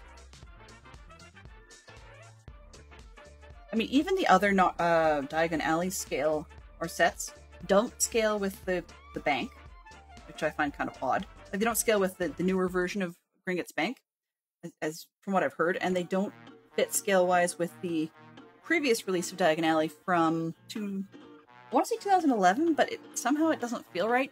I'll have to look back again. Give me a second, my shoulder. I think it was 2011-ish period, 2010, 2011. The giveaway that allowed me to just look over my shoulder to get the answer was that in the earlier sets, they just had rods for wands, whereas in these later sets, they actually have molded a piece for a wand. So like custom actual wands, which is kind of nice. So that's the big giveaway. But the Diagon Alley set they did recently still is the more modern wanded style. They just don't have... It's just not the same scale as these. So, yeah. That's where I think it was a bit of a mistake on LEGO's part. Which might also be partly why this one is going the way of the Dodo so soon, or coming off the shelves, I guess, and going back into obscurity so soon, is partly because if people had bought the 4 or 5 building version of Diagon Alley relatively recently, they may not be ready to be in the market for redoing it. It'd be quite nice if it was all play scale. Like, I mean, I know the rail carts that go underneath the bank, the more modern Gringotts Bank set, are more play scale because they've got more play scale because they've got flaws on the block. There it is. Hide it. They've got a goblin in a minecart, and I think there was a gift with purchase at the time that was relatively similar scale. I have not yet personally seen that gift with purchase mocked in with the rest of the parts, in with the rest of the bank. But I understood that it could be done. So hopefully somebody will do that and I'll get to see it. I just haven't found the Lego or the YouTube video of somebody that's done it yet. Or pictures or whatever. Come on, there we go. This is becoming a top hat. Becoming. This way. Alright. Geek Out has rolled. Category now is a Disney miscellaneous one. Name 2 titles in which a character is seen eating an apple. They want 2 titles. Excuse me. I can think of one, but let's see, can we find as a group, can we come up with a second one? Okay. Come on. That. I get what they're going for, but in the movies they were still able to have the arms cover cover the head. I've got this one bumping up against the window at the back on both sides, and it's not fitting. So I'm wondering if I did something wrong, because my arm looks more toward the front and it collides. I don't know if it's supposed to be able to move freely in this version or not, but it looks like it's colliding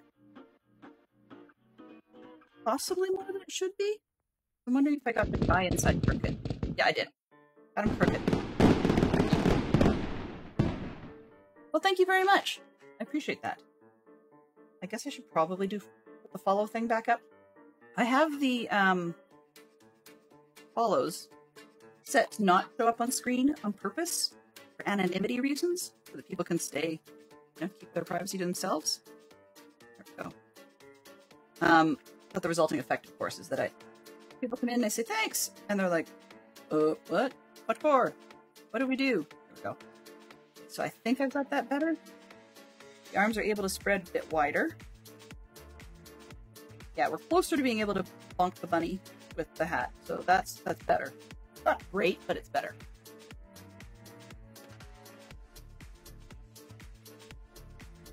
I shouldn't be fussy about that part, but part of the reason I'm fussy about that part is that, for those of you that don't know, not everybody here does, my father was a magician by trade.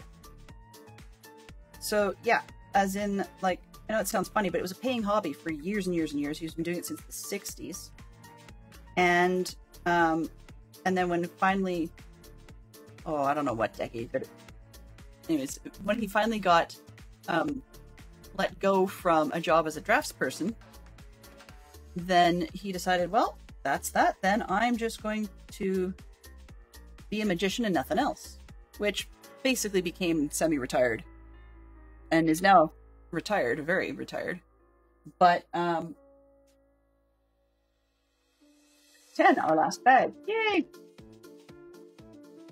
So anyways, the point to that whole thing was that I've been to magic conventions and met some of the big names.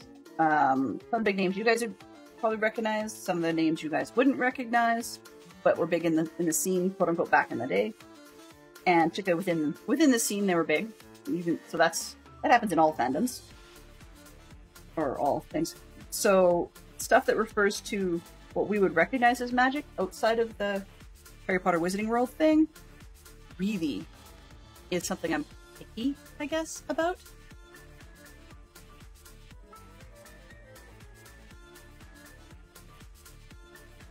I don't do magic well. I do some, but I don't do it well, and I will never turn it into a business. Partly because as a business, I know what that's like, and yeah, not smart. Don't do it. There was a time pre, computers and mobile devices and stuff, that being a smaller, sort of like a company party type magician was actually, financially stable, financially viable. It has not been for a very, very, very long time. And some of the stuff you see on TV, like the America's Got Talent and so forth programs, that only showcases, in some cases it showcases the best of what that magic has to offer, but sometimes it showcases some of the comedic worst. Fantastic Shock Fox is well aware that I did not like a character who went by the name Piff the Magic Dragon, with him and his crazy little puppy. I just don't like comedy magic. Never really have. I mean, if someone's doing magic and the comedy is a side effect, great. If the magic effects are more a secondary to the comedy, and the comedy is full of mostly puns and cheesiness, it's not going to get rave reviews from me. So anyway, long story short being that, the whole 6 kids on a couch birthday party thing has gone the way of the dodo long ago. Long ago. So now, it's just not worth having a job like that. Not to mention that as one gets older, it does tend to get more and more difficult to, deal with the physical rigors of a job like that. But yeah, that was my first paying job. I know it sounds crazy. That was my first paying job. Was I actually used to make $5 per one of my father's magic shows during the Christmas season, or the run up to Christmas, and he that was great because it was my spending money. My parents didn't say I had to put half of it away or anything like that, so I could do what I wanted to do with it. And I don't remember what I did with it, to be honest. I don't think I blew it on things, but I think I was more willing to get nice gifts for people in my family.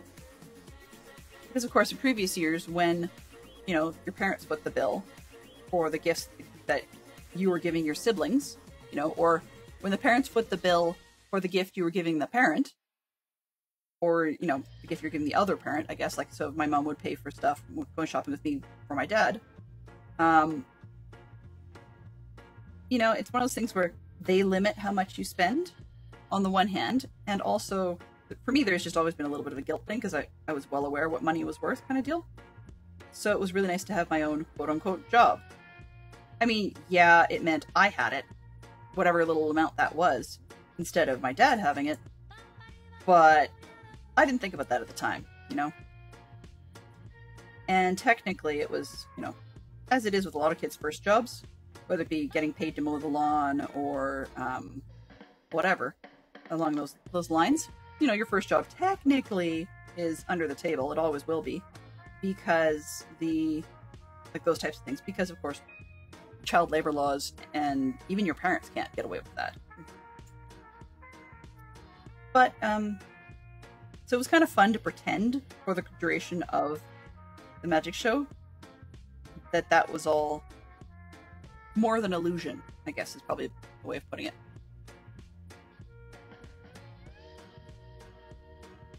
This goes, we've got a couple of mounts on the sides, but here.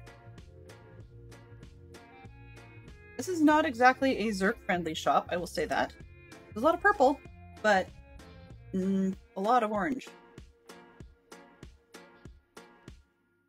I will say orange is both a color and a flavor, but not at the same time. Okay. Strange enough, I think we have less brightly orange-colored foods in Canada than the US does. And the reason for that is partly because Canada has done a lot more banning of artificial food colorings than the Americans have. We have, oh, this is road signs. Oh, okay. I'll put the labels on, but they're going to change over time. Because some of these shops I actually have. This is sugar. Oop, I better put the end on here so I can see what's going on. There we go. This is sugar plums. I don't know if they actually have a reference to that or not. If they don't, they should. As in, like, Lego. If you don't have a sugar plum shop coming, get on it, man. Maybe it's hints of things to come in the future. I'm not sure. Ooh, not crooked either, please. I am not sure. So, as I understand it, sugar plums is kind of the Diagon Alley, I'd say equivalent, but yeah, equivalent. The candy shop that's somewhat equivalent to Honeydukes in Hogsmeade. Certainly not run by the same people, of course. This one, go to black, it clips on, and put a little brown square on that. But because I have not decided where I'm going to put this in the room, this sign will eventually like shift which ones are where and whatnot, so that it's semi-accurate. That's a me thing. What do we want in the second one? Second one, they're doing the bottom one next. Wait a minute, did I do it upside down? This, yeah, I don't need to see all that. I know that's coming. No, no, no, not down. Up. Wrong way. Oh, they want sugar plums on the bottom. Okay, well that's fine. That's easy enough. And the clip's on the above the sugar plums. Okay, this way. So they're doing it upside down. Okay, and that's what threw me. Not sure why they're doing it upside down, but they did. Gotta get back to work. Cute Lego. Yeah, I will. at some point in the future, no promises when, we'll have the photos posted in Discord. I'm behind by a bunch of sets, so yeah, we've got a bunch that we need to catch up on. Let's see, 15 is Malkin's, 16 is Magical Menagerie. Let's do the Menagerie first because it's in the center.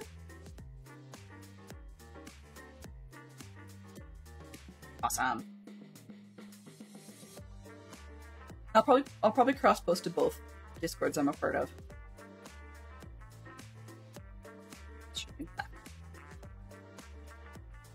Oh, come on. It. There we go. No. Every time I bump it into the black frame below, it moves. So that's not great. Magical Menagerie. Let's put that on this end.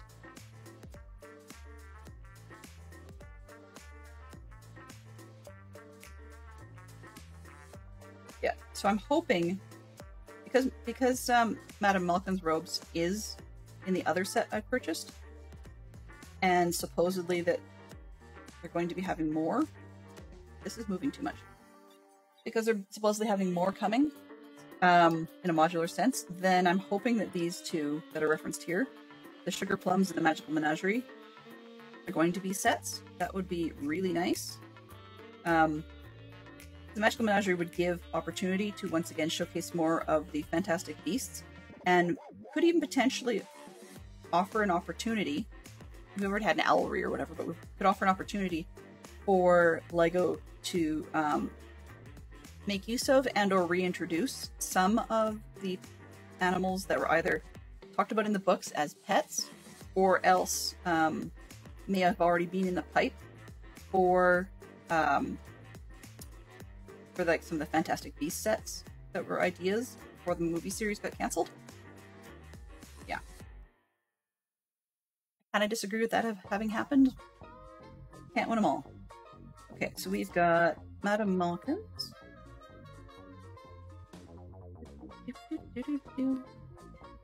Now, even though I know we will not be taking the full 3 hours, I know I usually go for another hour and a bit after this, like just because we're sub 5 minutes or about 5 minutes before the hour. I will definitely go to the end of this build, so it will be a little bit beyond this hour before we raid out, and that's... I'm very, very tempted to start the next build. I don't know if I will. Let's put it that way. Because there's an advantage. I didn't know if I was going to have a stream today, and there's an advantage to me not continuing for the full length, just so that I've got the time to finish packing for camp. On the other hand, the satisfaction factor, very, very, very, very tempting. Hang on a sec. I've got to back up. I got a question about something that we've done. Because we've got the smiley face there. So they're using the smiley face on the building. Come on. Move on the instruction. Put that one on. 13. Okay. We've got one that's got a very different face on it, and I was trying to figure out what that's for. But it's not an alternative for the front, so there's something else going on there. Got the sign here. Okay, correct me if I'm wrong, guys, but does this one sound a little bit to you like somewhat similar to another twist on the... what do they call it? Yeah, that's what I thought. Okay, so this one is a twist on attempting to do something similar to the music that you find in the Cantina of Star Wars, which was once again replicated by Disney in a lot of their Tomorrowland type of places. And this one, the song is called Dino-matic. So yeah, I'm not surprised. Not at all surprised. Okay, so we've got, it's upside down, which is what they're showing in the instructions. Got all three signs. So we've got a couple of robot arms on this one. We want one going one way and one going another, probably for stability purposes. Oh, actually, it's also Okay, and they're different. Lovely. Come here. What do I want to do with this? End for end this one. So, I don't know if you've ever looked at these close. Okay? Hard to show here. There. You can see on the way this is reflecting off.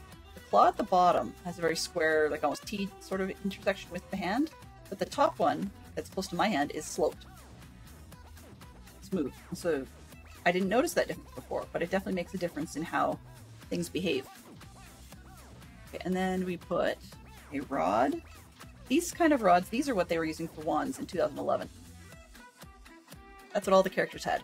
So the previous version, Diagon Alley, like the one that I have, has wands like that.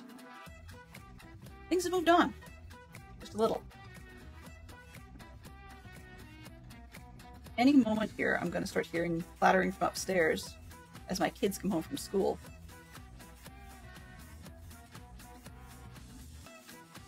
Because Fridays are a half day for them.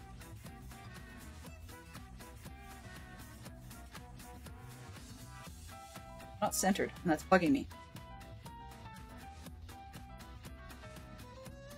And then we have a piece that seems to be well known for lamps and lightsabers.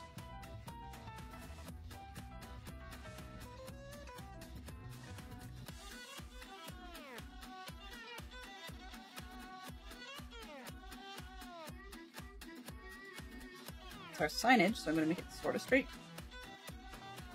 It's on the outside edge here. Give us directions to other things. Madame Malkin's and Sugar Plums to the Magic Menagerie. We got it square. I think I like it being a little bit cockeyed on purpose. Okay, actually maybe I'll make it straight. Why not? So then we have a curly cue that goes above that. Come on. There we go. Short and sweet. Yep, now they had the arm out before. Now they want the head in. LEGO designers, make up your mind. Seriously.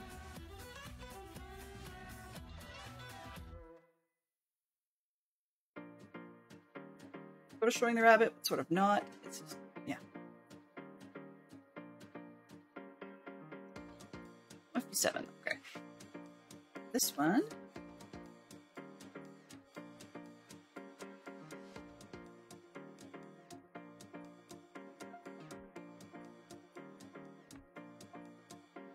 I'm looking for this one. No. Yes. Yes. No. Yes. Yes. No. Yes. No. No. Yes. Confusing. It's all in a day's work for Confusadel. Picker 24. I think that. I have no idea what that is. It looks like it's a till, but at the same time it's not. It's got growth thing on it. Yeah.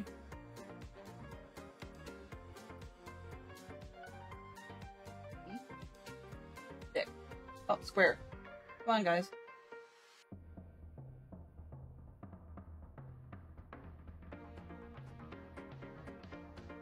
Oh. Go.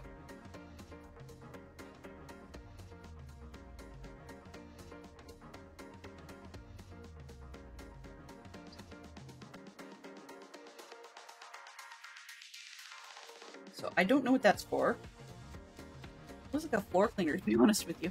That's probably the till. Oh, it's some sort of plant display. Do this way. Great. There we are down there.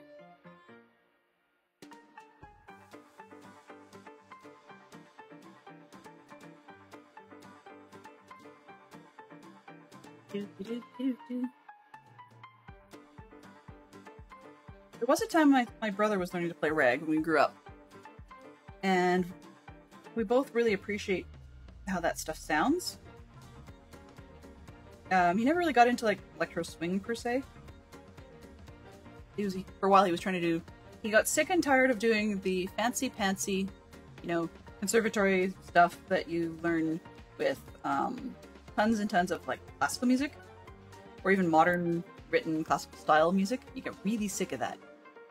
And so he said to my parents that he was going to quit his piano lessons if they didn't let him start doing something more interesting. And so my parents addressed that with the teacher and said, "What you got?" And so the teacher came back with Maple Leaf Rag, and my brother liked it a lot. And so they were going to go down that road further, but then the teacher said, "So, what sci-fi are you into? Like, what kind of line are you into? Because there's plenty of music we can teach you from sci-fi." He said, "What? Really?" And ended up going with a simplified version of the opener to the Star Trek Next Generation. So that was not one I would have expected, but yeah, that was his thing. And then so they basically went down the road of more popular known tunes. So if he found one that he liked, it didn't have to be like off the radio or whatever. It was usually theme tunes of movies or television or something like that. But if he found one he liked and she didn't have a penned piece, she would actually take the time to sit down and listen to it and come up with a written out version. And normally it was pretty tame. And it wasn't easy, so it wasn't like a kid's easy version or anything like that. But it wasn't embellished the way one would if you're going to be doing it at an adult, or as an adult at a recital or something, fancier performance. So that worked, but that's how we got into that sort of stuff. But I still liked a lot of the rag and stuff we did. And so as far as that goes, similar to with magic, when you know how it's done, it makes it, for me at least, all the more interesting to watch others showing off their technique, their skill, their ability. So in magic, for example, I'm going back to that because of, Weasleys and whatnot. But in magic, because of the world I grew up in, I see, now I get it. I'm not very often wowed. I know what the effect is supposed to be before it happens. I mean, it's not even just a foreshadowing thing.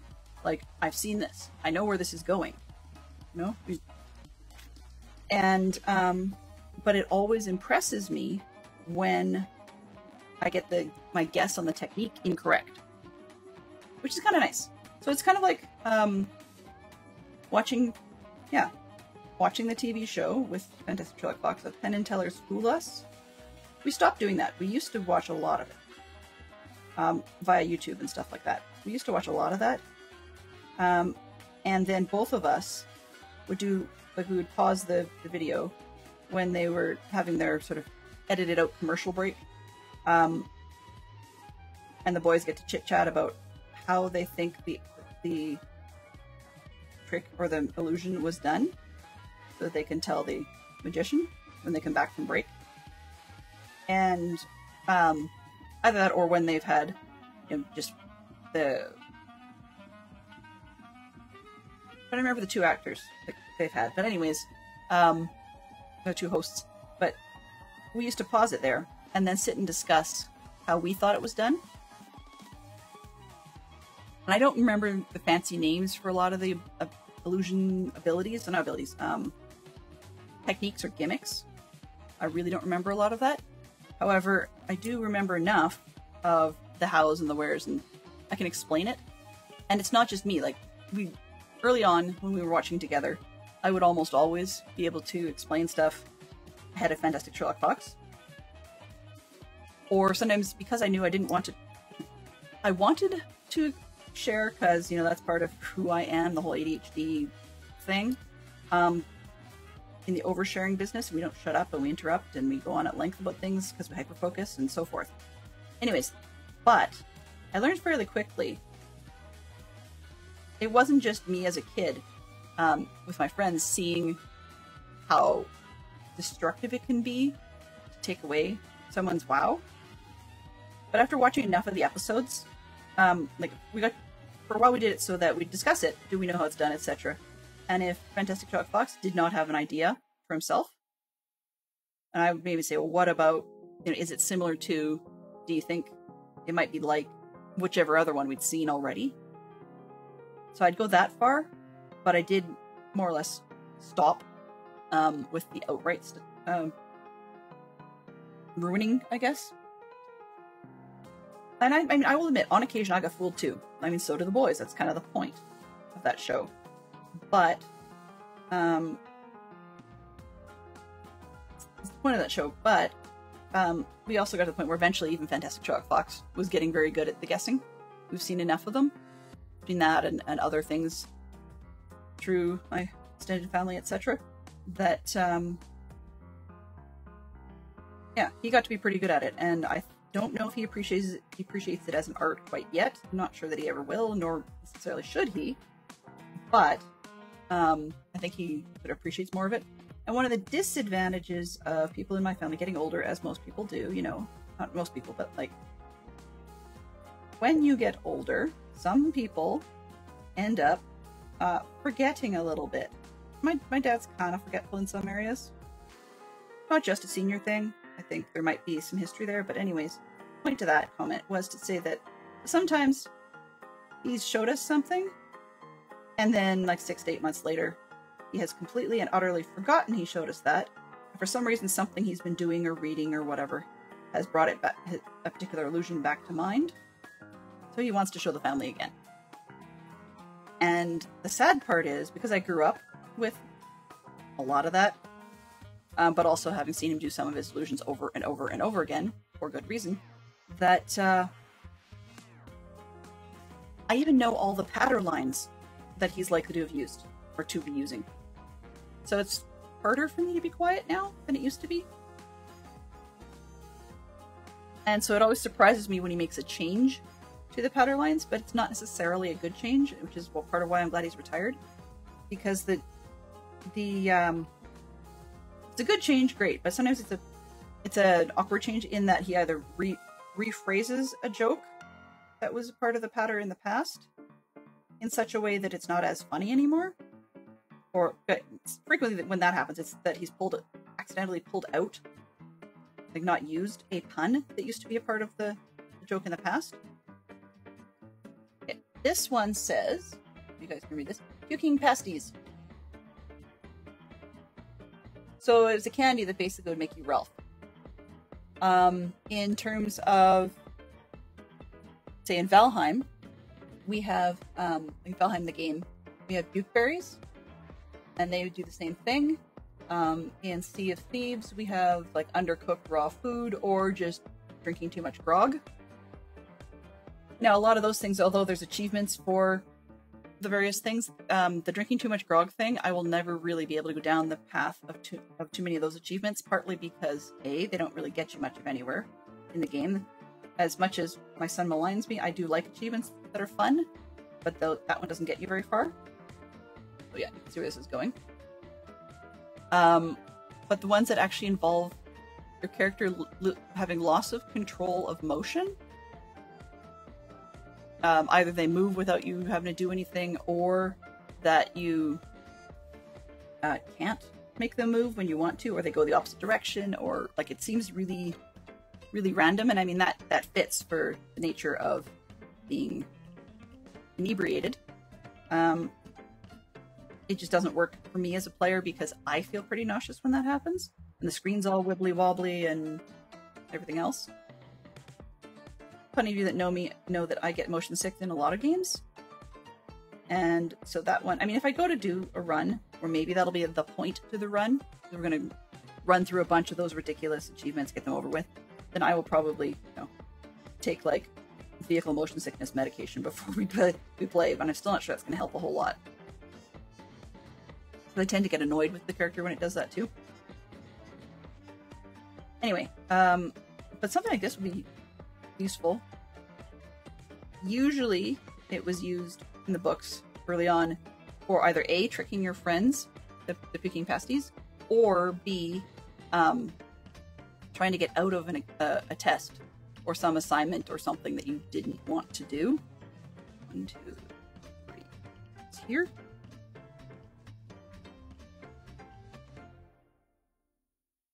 Thank you, Surrybot. I appreciate that.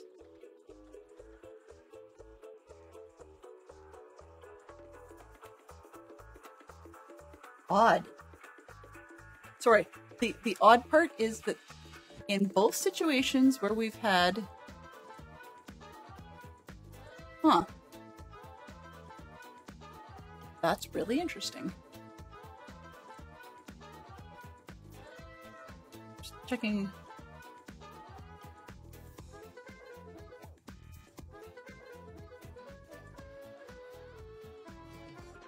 That is really, really interesting. Just weird coincidence. So what happened there, the last time we had somebody talk about cheap viewers, then they got banned.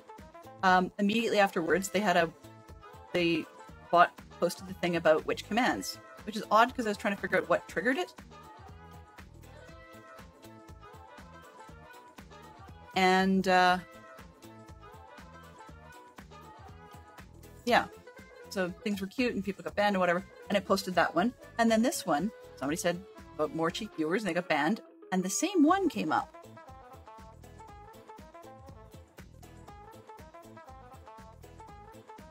I just thought that was sort of... Maybe just that's what it looked like to me, because I'm not seeing much of that in the history, so I don't know. But it just looked like the random timer has come up with the same one, almost like it was intentional. Okay, let's roll, because we only have this much left. Like, come on, Delenn, stop dragging it out. Okay. Ooh, the slider! I hope this actually slides. This would be nice. It looks like it should. So, we've got a reference, for those of you that have read the Harry Potter books or seen the movies, and if raw to Imelda Staunton, this one has... Oh no, it won't slide. Hooey. This one has a reference to Imelda Staunton's character. It's the you love to hate it type of character. That's the whole point to her character. That you're supposed to dislike it. But there's a reference to it in the Weasley's shop because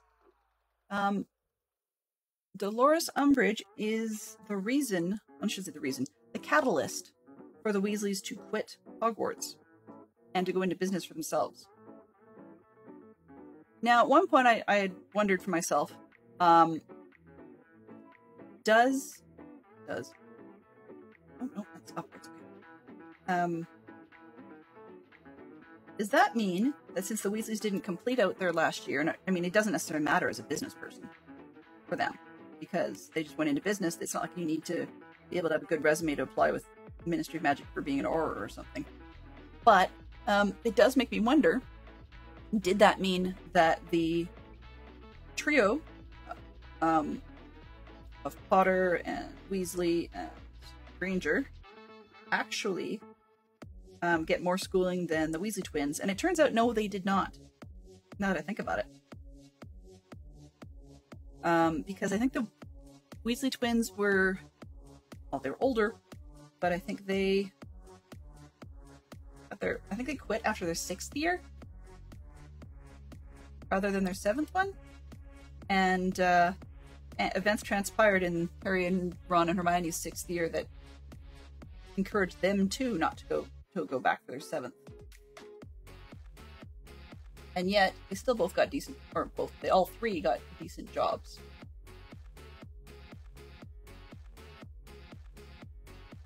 Okay, so we've got the Umbridge characters there, and they've got some other weird stuff going on with the character. This is cockeyed on purpose, I guess. Come on, twist the head. Twist the head. I'm so used to making them straight, but to put it on an angle felt weird. Yeah, it's because of Umbridge's rather ridiculous and strenuous and very unpleasant rules that had the Weasleys very spectacularly decide to quit, complete with fireworks, in their 6th year. And they just sort of said, yeah, you know, your exams are stupid and we don't want to be here if you're going to control us, and, you know, I just keep saying you know, but you may not.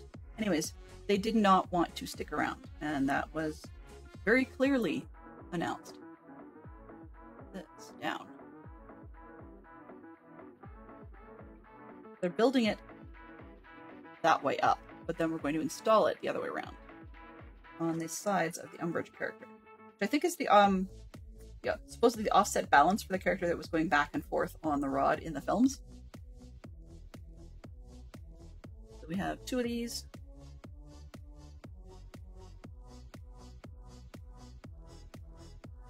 This is an instrumental, I believe?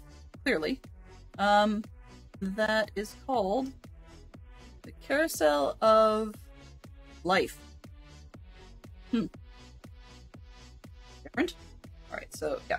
This is the ballast for the robotic thing that just goes back and forth and yells at people while they're in the shop.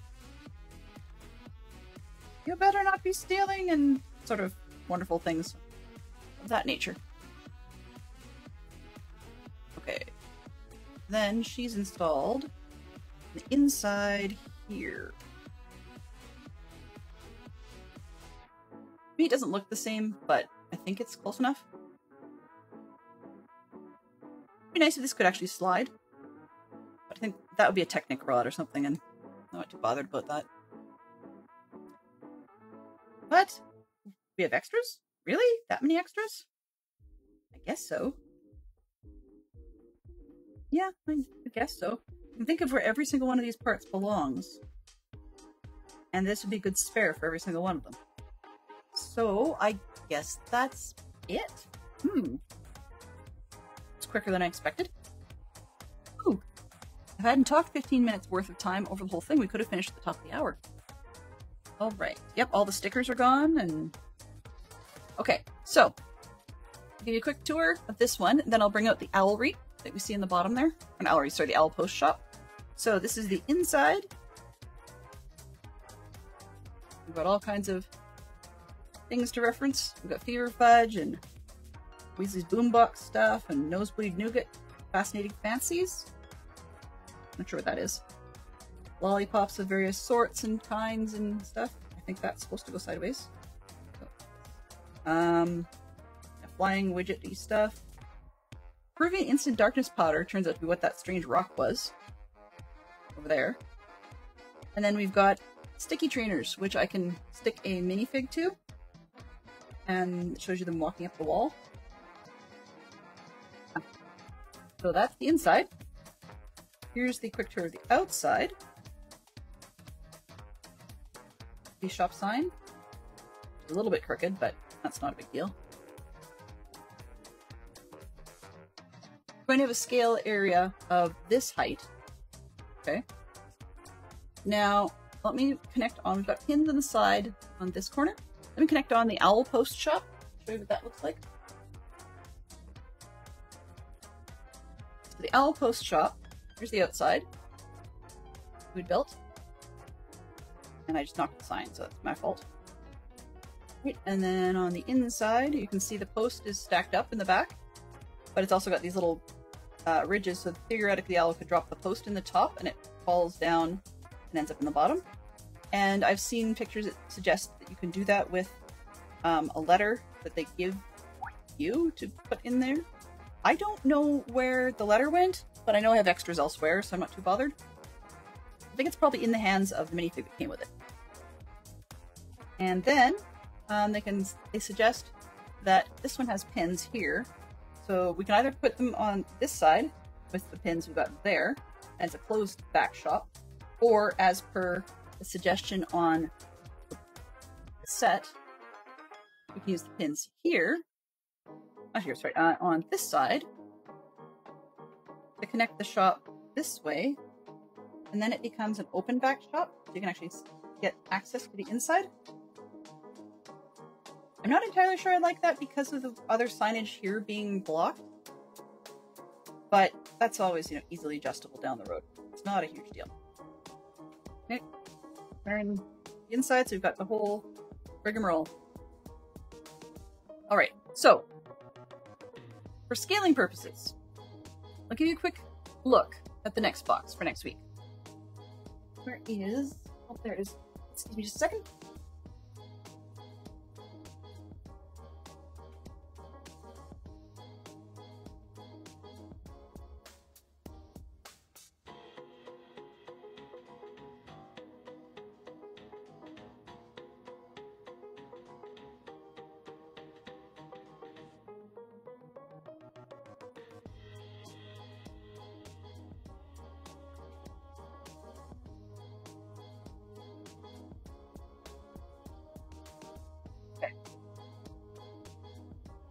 Set for next week. starting is this one. Oh, come on. Thank you, Lego. So we've got, once again, we've got the sizes of the various characters out front with the more modern wand shapes. Actually, these ones are still more modern yet because they've molded various bottoms to the ends of the wands. So we've got a couple of them that the characters are holding, but the display wands are a different piece I've not seen before. That's kind of nice to see. And we have, so this is the Madame Malkin's robes shop and Ollivander's wand shop. So we've got that one. I'll just show you a quick one. I have another Ollivander, so I'm just going to grab that off the shelf and show you that one next to our current set.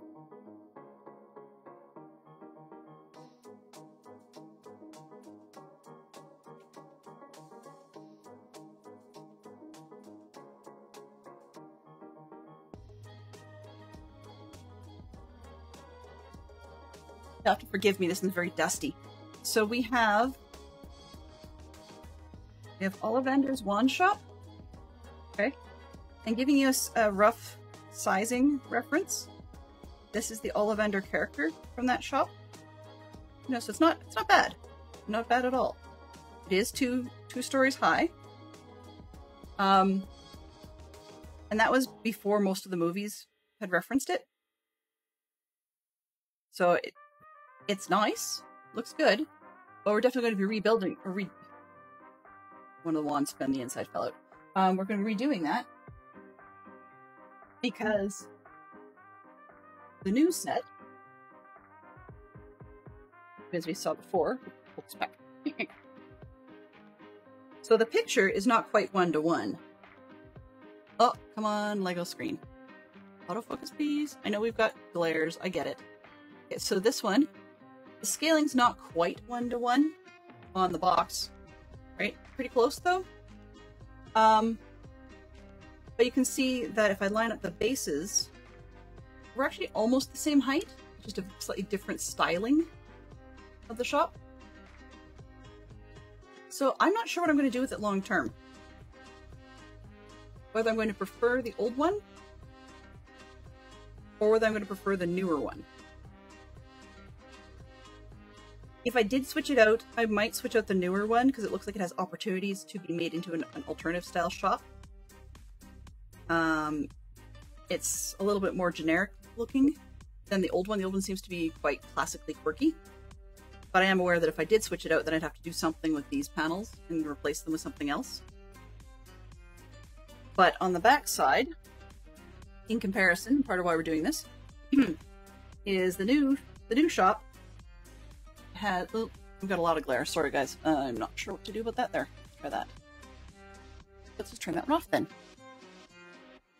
Okay, so we really? Okay, fine. Turn this one off then. And it's just, okay, the only one left is the key light. It's causing a problem. But in any case, you can see the newer shop has an opening back. That's actually on hinges, I believe. I don't know if it fully closes all the way. It looks like it might, but it's iffy. Whereas the old one, and I'm not going to lay it on its face because it's not flat. There's another wand. Oh. The old one is quirky in its own way. So I don't know. I've got some decisions to make. But I'm definitely going to build them in the box as such, like as written, and then decide what to do later with it. Because, I mean, I might be able to modify this one to be able to accommodate basically the wall and the shelving and whatever from that one. I don't know. Lots of thoughts. And then, sizing-wise, you can see, there we go, you can see on the top of the box, just a shadow. Do they show the other one? Oh.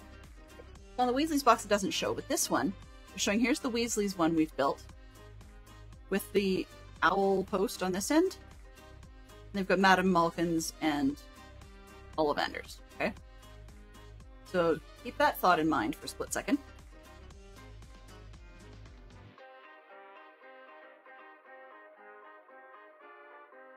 This one off.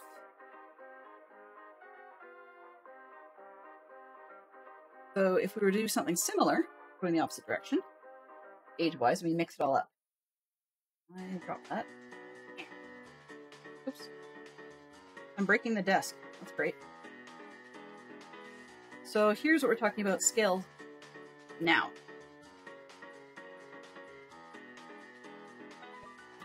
They don't look that bad. It's really not all that different, per se, because of the heights, you know, there. So yeah, long term will be difficult to see what I want to do with it, because I really only want one display, not two. But that's okay, we'll get there. There's another one we need to build as well. I did get the gift with purchase that has the flu powder in it. So we need to build that. Let me show that one. What's it called?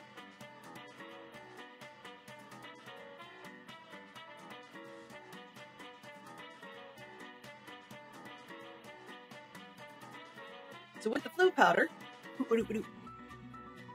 we got this piece. What they've done on the back of that is it's got a screw system. They can twist the top. Everything goes up and down. But that's it. That's all there is to this. The little sign says Borgin and Burks and whatever, and that's all there is to that. So we'll build it as such, but in order to... Borgin and Burks is not part of Diagon Alley. It's the Nocturne Alley that people have gone to. So I'm thinking of building it as such, and then...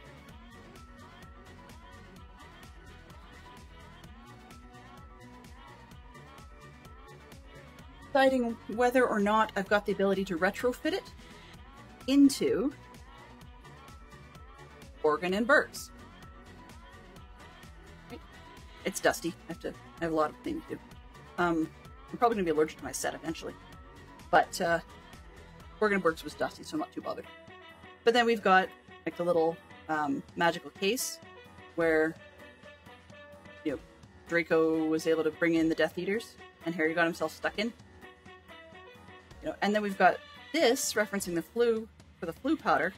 And the way this one works, quite literally, is the top rotates.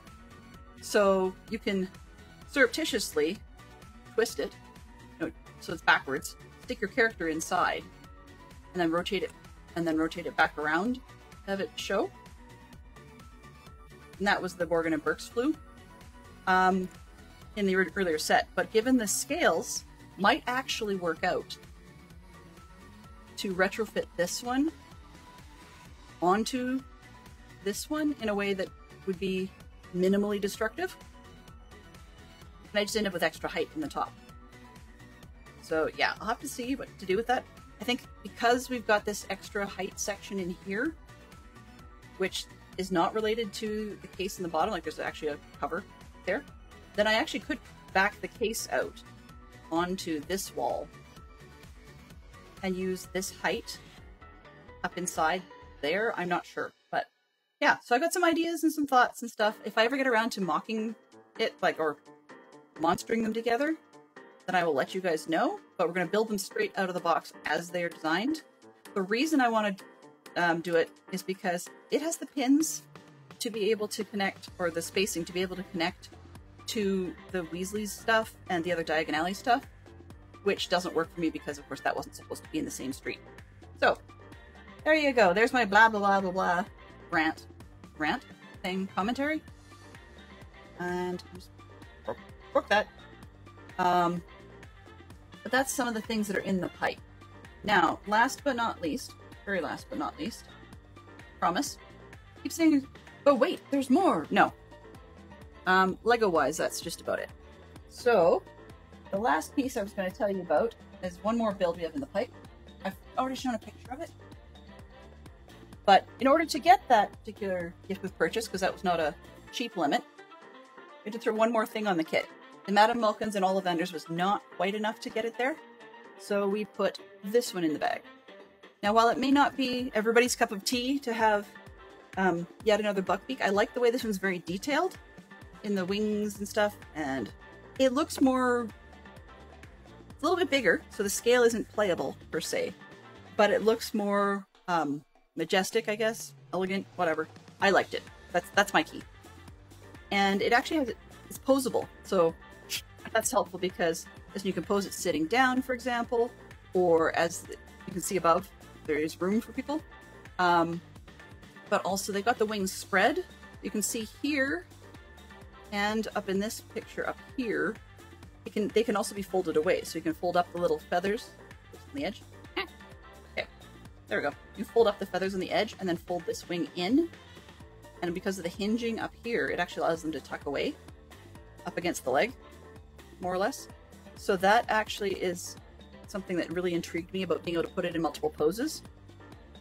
I will admit that this back section in here with the raven or crow on the back is actually just a nice little landscaping detail that I quite enjoy. Yeah, those will be coming down the pipe. It's already September, so we may be well into October, possibly even November before we get into those. Yeah, but that's what's in the pipe. So, that said, we had some fun today with the Weasley's Wizard Wheezes, right? Does it balance? Okay, now, inquiring mind now wants to know. Oh, nope, not quite. Not quite. Things snap off. Let me slide this back. It's on... Uh-oh. Uh-oh, what did I do? Uh-oh, spaghetti-o. This way? This way. Yeah, okay. I'm going to move it back by 1, so it doesn't hang over quite so much. I'm going to move this one back by 1. There. People can get in, then they can't actually get out, but there. So, we had ourselves a Weasley's Wizard Day. Built the last of this one, along with the Owl Post Shop, and that was it. That's what she wrote. So let's find someone else to raid. It does not have to be Lego. I may actually end up going back to the Minecraft community that I love most, if one of them happens to be up. Let's just double check. Okay, I have... Fingers. Roll. Who do I follow that is up? We have...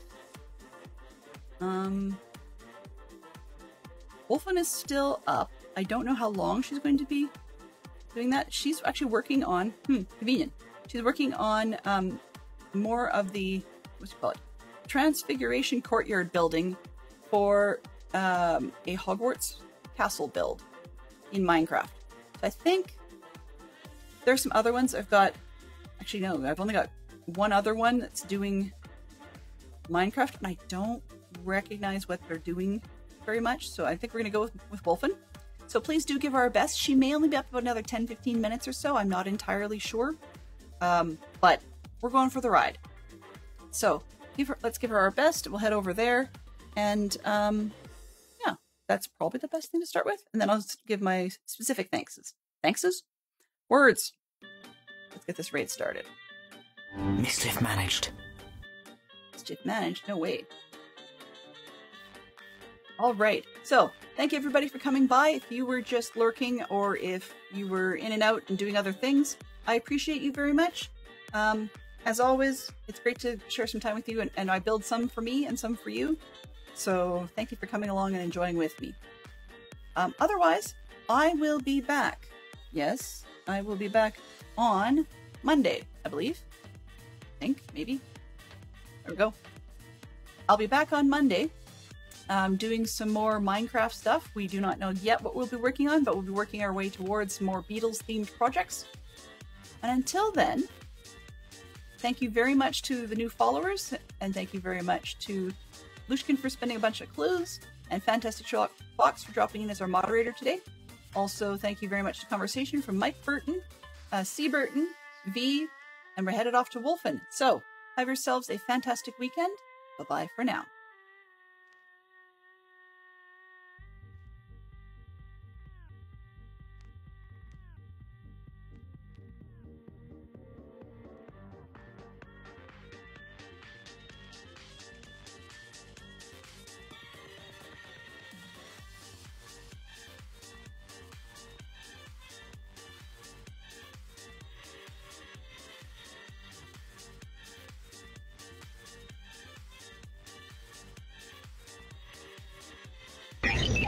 Transfer complete.